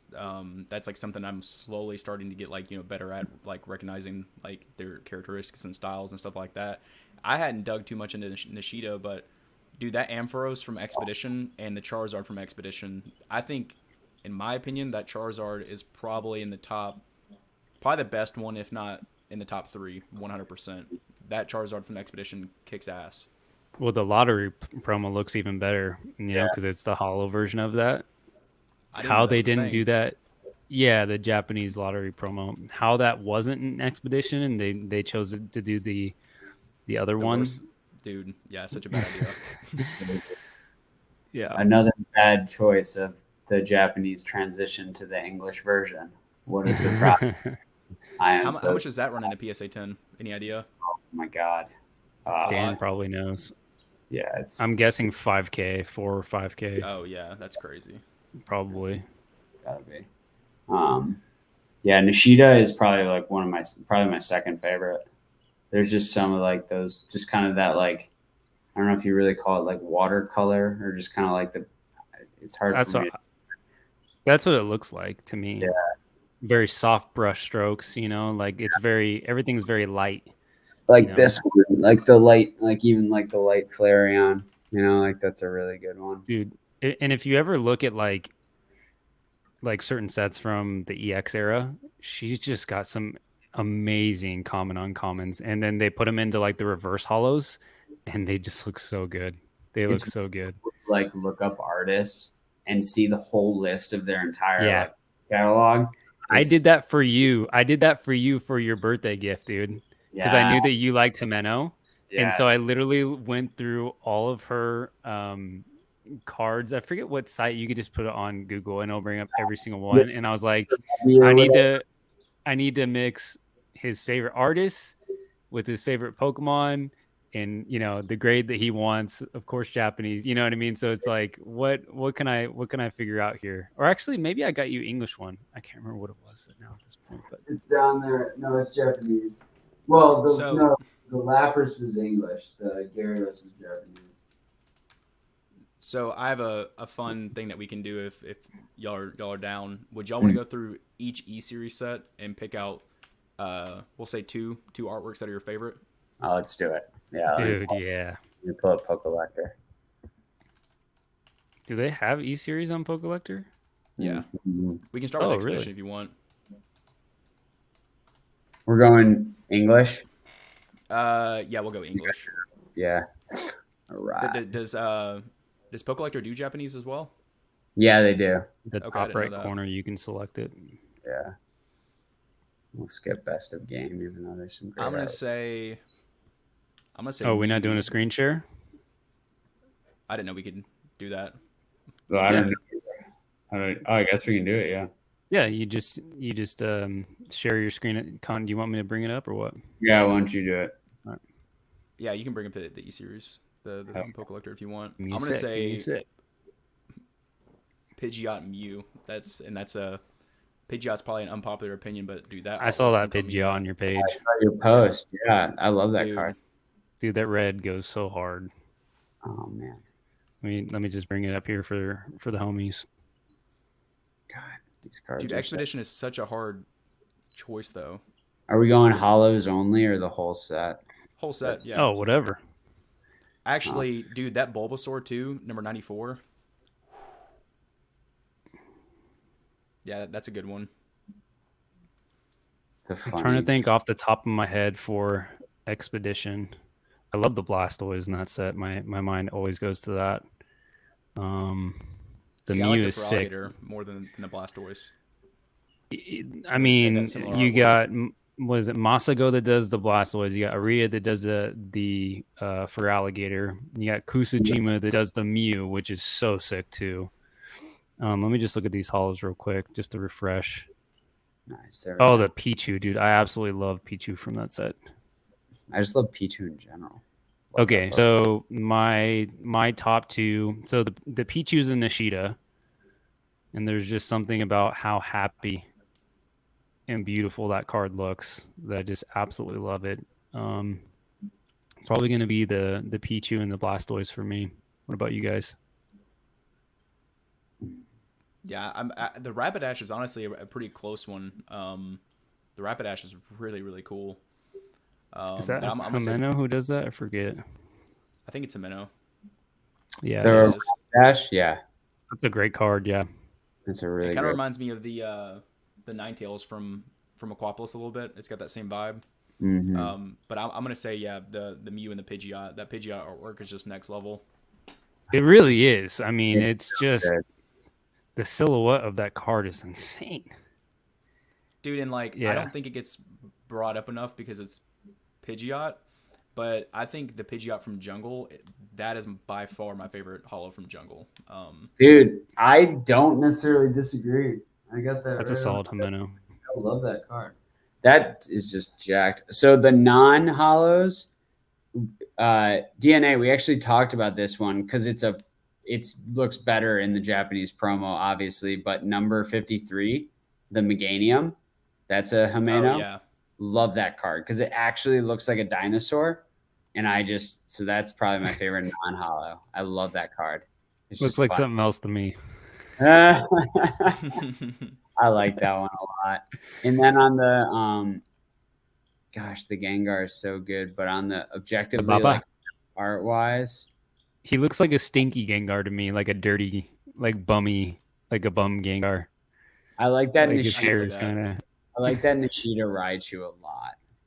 Oh, Kinda looks for like sure. he's like It's like Nishida in a nutshell for me, right? It's got the big eyes, it's got the soft colors on its body. I like that one a lot. I like the stars. So click on that Gengar real quick again if you don't mind. Oh yeah, Dude, it's going back to what you said. It's like Wayne's World mixes with Gengar. totally, Oh, man. like you want him to be like an avatar, like he's just got a little bounce to him, and that's how He's got a little pop belly too, you know. Yeah, perfect. That card, that card hollow pops. So, That's what's up. That's All a- right. Let's go to Yeah. Aquapolis. okay. Another Dude, E series by far the best era. It's stupid. It's stupid how good they I are. Dude, they I- should do I- a set where they make these full arts. Oh, interesting. That will So never ever happen, but they should. so it looks like they don't do the hollows until later.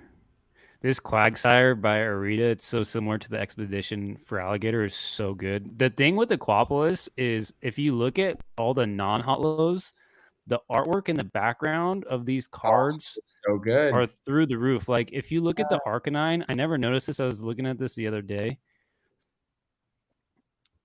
If you look at this Arcanine, it has like this like little, fountain in the background right here with the steps, and how just everything is like that. And then if you look, I think it's the Espeon. It has like the same background, but just from a different perspective. Yeah. And Yeah, it's they're linked so cool. And just like, if my computer will load, apologies, guys. No, that website's wonky sometimes. Oh, dude, just so many people on it. Come on, baby. You can do it. This is such a hard set to pick from, too. I didn't realize I was muted. I said that the Neo Discovery, Espeon, Umbreon, and Eevee are that way too. Have you all ever noticed that? Uh-huh. Actually, Yeah. no. Yeah. Wait, what? Yeah. If you put all the cards together, they make like one big artwork. It's like they're standing up on like poles. It's pretty cool. You can pull it up if you want. Wait. The well, if this my damn computer will load. You said Neo Discovery, Espeon, and Umbreon? Yeah, so the non-hollows, not the hollows. Oh, gotcha. Interesting. No, I never noticed that. This might be chalk, guys. Sorry. If you guys have your stuff pulled up, feel free to name your two best ones. If you're in the chat, let us know as well, like what you guys like. Okay.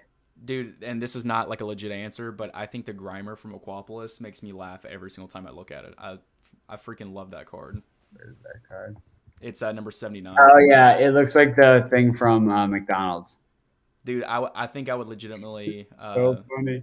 It's like that mixed with Patrick. Yeah. From SpongeBob. What's that dude's name? It starts with a G, and I think it's a G, and from the McDonald's thing. Yeah, I can't remember it for the life of me. Honestly, this is so hard, but Grimace, that was his name. Grimace, yeah. All right, the Slow King has got to be one. That card is just the Kasube. So good. That has to be one. I don't think I could pick, dude. The Houndoom's so good. The Umbreon's so good. The Azumarill, the Himeno. Oh my gosh, dude, with the background is insane. It's so like once you start looking at the set again, you just like forget about some of these cards. Like I forget how good that like Drowsy is. Such an interesting artwork. Looks like Arthur, the like TV show. Reminds me of that. Or the Arita Hypno. Oh my gosh, dude, doing the Dream Eater. Yeah, that's I forgot about that card. Good. So here's the Espeon. Here we go. Finally, jeez. And you can see the little ring down here, just from a different view. I really like the Slowbro in this set too, because it's got the Magikarp in the background. That's a great card. It's like it might be those two. It might be that evolution. I'm pretty sure those are all the Kasubes. He does the Slowpoke, Slowbro, and Slowking, and they're all so good from this set. Yeah, this Slowbro right here. Yeah. I mean, that's just gorgeous. So good. All right. Did you go, Collin? What were your two favorites? No, I haven't. So I want to show you. Let's see if we can get the light on this. Where I want to show you where the swirl is placed. Here, let me go back to the. I don't know if it's gonna show. Can you see that? You see that swirl right baby. there? That's like mine. Yeah. So he's like looking. He's like looking right at the swirl. Mine have a scroll? I don't remember. No, mine doesn't have a swirl, sadly. Man, their artwork's good. Yeah, I would say I'm gonna agree with Connor. Yeah, dude, that's I'm trying to see where the swirl's like right here, so it's like a little bit lower. It's close, but I can't get the light on it. It's pretty close. That is a great card. I'm glad we both have that card. I love the Houndoom though. The Houndoom and the Umbreon are probably my two my two favorite. Mhm. Oh shit! But the Tyranitar though too. Oh man, don't make me pick, dude. So I hard. can't pick from this set. Yeah, this is my favorite E Series set. I know that's Same. a unpopular opinion. Everyone says Skyridge, but man, I'm gonna say the Hypno and the Slowking are probably the Houndoom's pretty damn close though. Those clouds in the back are so cool. Mm. Dude, that Ampharos is so good though too. With that hollow pops on that Ampharos.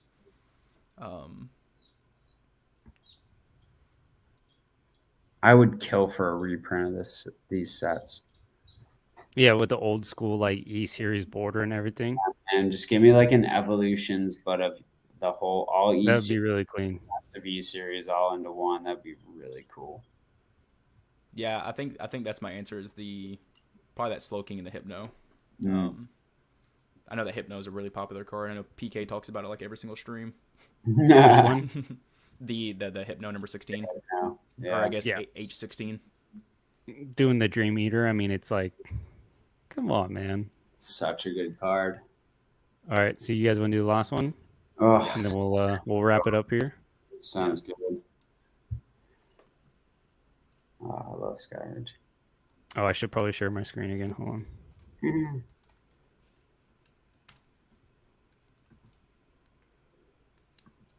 There are so many good Nishida artworks in these sets. Oh my god. There we go. Yeah, dude, I legitimately think that Skyridge is my least favorite E series set out of all of them. I think it's the Quaplus Expedition Skyridge, and not that Skyridge is a bad set. Skyridge is an incredible set, but it's incredible. There's so many bangers in all these sets. It's really hard to choose. Yeah. I think it's probably overrated, like on a comparative scale. Like I think people like it too much and dislike the other ones too little, too much too. But I feel like the popular answers are Skyridge and Expedition. The what's that? I feel like the popular answers are Skyridge and Expedition. Oh yeah, I feel like everyone picks Skyridge as the favorite. I mean, it's probably mine, but it's tight. I think this Celebi. Or I was just gonna say that I really like Skyridge, despite it being very overhyped and talked about. I mean, you have cards like this that there's just something about this card, man, that has always drawn me in. It has to be a top 3 favorite card of all time. Definitely my favorite crystal for sure. I absolutely love the Celebi, and then I really like the Vaporeon in this set as well. I think the thing about Skyridge is that there's way more common uncommons that I like versus the other sets. But there's other sets where the hollows I think are better.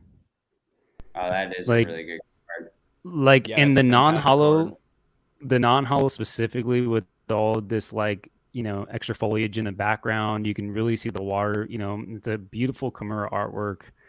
I really like this one. I think it captures like Vaporeon's personality super well.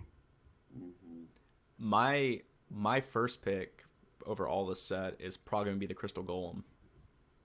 Oh, the Arita. Yeah, dude, that card is so cool to see in person. It doesn't get talked about a lot. It doesn't at all. It's still like a $1,300-$1,400 card in English and a PSA 10, but I mean, which if you really think about it in comparison to pack prices and all the other stuff, it's kind of undervalued. I mean, I think it's the best crystal. Really? You as well? Artwork? Yeah. Like I know you like the Celebi, Rob, but I think the Charizard in this set is trash. I think it looks so stupid. Crobat sucks. Oh, dude, love the Crobat for me. Kabutops is close. Kabutops is close, dude. But that Golem, there's something about the way that artwork is. I don't really love any of the crystal. Like I don't love any of them, but I think that's the best one. So Nishida did the Kabutops and the Crobat, and this is very different style for Nishida. It's not as soft as most of them are. Like if you look at this card and then you compare it to what the Kabutops looks like, it's night and day. If this will load, there we go. Yeah, they're super different. Like Kabutops is a very tough character. It's got the size, so it's like it's gonna be sharp and strong and powerful. And she's just taken this approach to have these really light, a lot of light sources coming onto it. The blades almost look like they're, I don't know, like made They're of like clouds, 4D. and just something about it with just the hollow pattern in the background. Like it is absolutely beautiful. I really love this card. Mm. Whoever said, oh yeah, Swami threw in Versus series. That set is Dude, stupid. I'll take all of next Lance's level. Pokemon, all of them. Just give me them all. Lance's Gyarados is one of my favorite Gyarados artworks of all time, if not my favorite Gyarados artwork. All right, this set is so hard to pick. Another one's that Arcanine is fire. It's a cool one. Yeah. All right, one of mine like is definitely Flareon. That Flareon is one of my favorite Flareons of all of Pokemon for sure. That's easy. I wasn't even thinking. It's gonna be the Crystal Golem and the Magneton number 19 or H19. Dude, the Magneton. Dude, every other Magneton, that's like my least favorite holo. Every other set, because Watsy had a hard on for Magneton for some reason, but it's like in So every true. set. But dude, H19 banger. I forgot about this card. I've looked at this so many different times. I think I got to go with Magikarp as my other one because it's probably my favorite Magikarp artwork too. That's a great card. I really like that one. That one's a Nishida, I think. No, don't they have two Magikarps? It's the 75. No, not in this set. Oh, really? No. I legitimately think there's one in Aquapolis. If I'm really being honest, like with myself as a collector, I think the Mew from Expedition and that Magneton from Skyridge are the best two cards. Like if I could pick any card out there. Just as and that's art based off pure artwork, not off Pokemon, obviously. But I think that those two cards are just so cool. One of mine's got to be Shining Magikarp in Japanese. That card is probably the most beautiful card I've ever seen in person. It is a banger. There's just something about it that just like breaks my brain every time I look at it. What's y'all's thoughts on Shining Charizard? And what do you mean, like look, like price? As far as like a shining card goes, like would that be in the top 3 for y'all, or would that be something that you can go after? Not even close. I like Shining Charizard. I think it's a cool card. It's just not my top. There's a small smirk on his face if you look closely.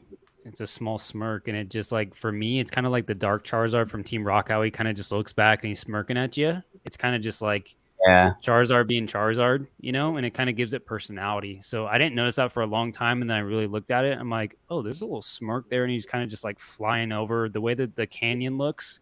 I think he's flying through a canyon the way that the rocks look. Just it's super different, gives a little personality. If you shine it in the right light, it's kind of purple, So I like the card, but some people really don't go for it. Unpopular opinion: I will take Shining Noctowl over Shining Charizard any day. That's why that Noctowl is fire. Rob owns one too. So good. Yeah, so good. It's been on my list for a long time. Do not own yet. Probably looking for Japanese, but it's probably actually a better deal to get the English one right now. So we can, if y'all want, I know you mentioned, we'll close it out here soon, but would y'all want to do a favorite Shining card, and then we'll close it out? Oh, yeah. Well, you just mentioned yours. No, his is the Gyarados. Let's be real here. It's the Magikarp. Oh, is it the Magikarp? The Carp. Yeah, I actually don't get me wrong. I love the Shining Gyarados and like the Lake of Rage and like great memories and everything. This card is better. Like that Shining Gyarados isn't even like my top 3 Gyarados artworks, to be honest. Wow. This is like the card for me. It's beautiful. I would take one Shining Gyarados, and regardless of value, right? I would take one Shining Gyarados over like 7 PSA 10s of Shining Magikarp. Just I don't find I actually haven't seen that card in person, so you're saying it's awesome in person, and I could be completely wrong, but that Shining Gyarados is just killer. they're both like the texture, like that hollow pattern on the Japanese one. I mean, it's the same on both of them. There's just something about the carp that does it for me. But I get yeah, it. Something about the that carp. something about that carp, man. It's got to be the Mewtwo and the Gary for me. Both of those cards are just insanely beautiful. Dude, the Celebi is pretty awesome too. Celebi's it's cool. It's kind of doing a little like skating through the ice. It looks like, you know, it's kind of skating. I don't know. Gotta I be got a mad. I got a Oh, I got a PSA 9 Gyarados, Shining Gyarados that I'm looking to unload to buy some other stuff because I got it for like $100 a couple years ago, and I'm just Is it having the first hardest edition? time selling it. No, it's just unlimited. dude, I I'm just having cannot. a, sell that What's the eight running price on that? of my life depended on it. I think comps or I think last sold was like 675, but probably anywhere between 6 to 650, somewhere along those lines. But it's just beautiful card. Oh, it's a great card, and it's worth the money. It's just, and I would love to take you up on that, but I got to focus on completing my other goals because if I buy that card, then I have additional holes to fill and so on and so forth. So You're good. Let's Yeah. end with one more thing, just because rip as I drop it. I just got in my favorite pack art of all time. Ooh. My favorite booster pack art. So I'm curious what your guys' are. I know it's tough to think about off the top of your head, but while you guys are thinking, L3 Clash at the Summit. That's so good. Yep. It has what's the English the version of that? it's either Triumphant or Unleashed. It's Heart Gold Soul Silver. I've never even seen that. So it has 1, 2, 3, 4, 5, 6. It has your Deoxys on there too, in the corner by Rayquaza, right there. So It is has the Shining Deoxys or the Shiny Deoxys like in Call of Legends? Is that in that set? no. Okay. So I don't- what I don't- Deoxys would be in that set? Do you know? I don't know off the top of my head. Okay. I actually don't really know too much about what the cards are inside, to be 100% honest with you. Yeah. I've just always known that this has been like Heart Gold Soul Silver on the Japanese side is just very scarce. You know, there's not a lot out there. It's fairly low pop, you know, Packs for are a lot of the cards, and the packs are even scarcer. That one has the Rayquaza Deoxys Legend cards in it. Ah, that makes sense. Mm-hmm. Dude, that's a banger card. I like the pack arts on the classic L1, L2, right? Heart Gold, Soul Silver, or Those I guess are really nice. they're both L1 and one's silver and one's gold, or one's silver and one's red. Man, That favorite Ho-Oh is so clean. Dude, That I don't know pack anything art, that about red. Japanese pack art. might be Neo 3 on the Japanese side. Okay. Yeah, that and Neo 4 are tight. They're both real good. I love both of Also, those. super quick side note before I give you my answer. And this is way off topic because we haven't talked about this set, but dude, the Ditto reverse from Fire Red Leaf Green. Oh yeah. Oh my god, dude, that card is next level. Yeah. I just saw Ditto on my screen and made me think of that. I picked gotta up- look at that. I have a Ditto at, I think it's at Beckett from 2 years ago. That's still at Beckett. It's the 1997 band. I kid you not. It's It's been gonna that long. come back next year. Yeah, and it's probably gonna come back next year. I have it's the 97 Bondi card ass Ditto where he's turning into Charmander, Squirtle, and Bulbasaur all at the same time. Have you ever seen this Oh, card? that's cool. I don't think I've seen that. And I just got impatient. Bondi Ditto. I think it's hands down the greatest Ditto artwork of all time.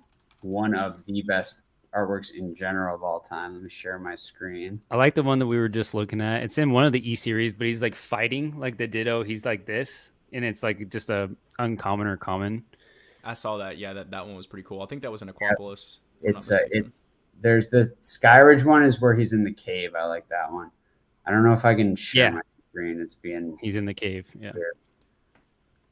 I can't Dude, honestly, not like my final answer. I don't know Japanese pack arts at all, but I would love to have a graded art set of base set 2. I think the colors are so pretty in base set 2. Yeah, that's actually Interesting. I have one of the few nines of the Gyarados. So there's long and short crimp for base set 2. The long crimps are far lower pop. They're all low pop, but I would love to have the full art set. Those are always on my watch list. I'm always like trying to check them out and watch for them. Dude, favorite pack art. That's such a They just pop. crazy. You like that question. one too, It's bro? so With tough. there's the Deoxys up there with the Reggie, and then the Yeah. Metagross, That's pretty cool. Temple of Anger, little Diamond and Pearl.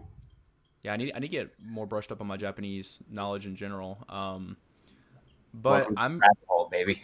yeah, I'm probably gonna say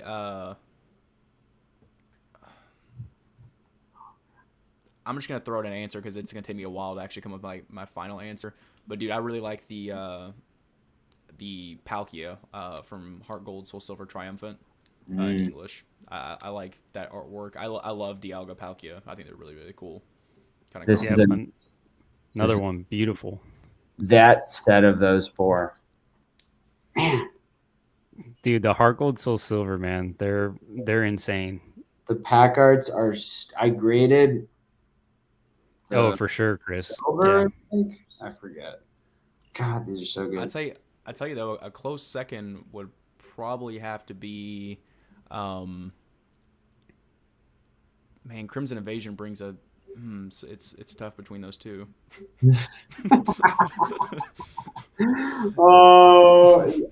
Ferraratron did a really funny reel today about Crimson Invasion. You should go watch it. Matt is super funny. I like this one because it's the only pack in existence other than Cosmic Eclipse that has Togepi on the pack art. Oh, there you go. Down there, just hanging out with the legendary. Dude, that's super cats. cool. Also, Split Ditto Earth. artwork is That's super another cool. one. Oh god, Split Earth is so good. I mean, it doesn't really matter. It's basically every Japanese pack against its English equivalent is better at the end. There. Just about. I mean, I can't think of one that would be better on the English side. I really can't. There's not. There just isn't. I'm sorry. Yeah, I do love I'm I probably do gonna love have the to agree with Unleashed y'all on that. Magmortar. I'm a huge Magmortar fan, so that pack art is Interesting. so sick. Yeah, I love Magmortar. Awesome. But yeah, Cool. if y'all want to come to a close, we can. Wrap it up, I suppose. We'll have to do this again, man. This was great. We could just chop it up had a about blast. all day long. So thanks for coming on. We appreciate it very much. Yeah, thanks for having me. If we do come back on, I'll brush up a little bit more on my Japanese pack arts, and we'll have a further discussion on this, and so I don't sound like a dummy. No, you're screwed. Once you go down the Japanese rabbit hole, there's no turning back. So be very careful. Yeah, I'll brush up on my knowledge, have $3,000 less in my bank account, and we'll continue this conversation. Maybe 10K, So, yeah. well, Yeah, yeah, super fun. chat, thank you. 14 people watching now. We got it. We were over 20 at one point. Really cool, y'all, to hang out. DNA, take us out. Plug yourself. Show your goods. Tell them where they can Yeah. find it. All right. So no. No, but you said the link to my channel is in the description, right? I'll make. Yeah, it already is. Yeah. Yep. Cool. Yeah, that's Yeah. fine. If y'all haven't heard of me, please go check me out. It'd mean the world to me, and I appreciate you guys once again having me on. It's been a blast. Like you said, I could talk sets all day. I could sit here all night and just talk about this stuff. So, yeah. I mean, y'all have a great rest of the night. Stay safe and toodles. See you, Thanks, chat. guys. Y'all are legends. Till the next time. Peace.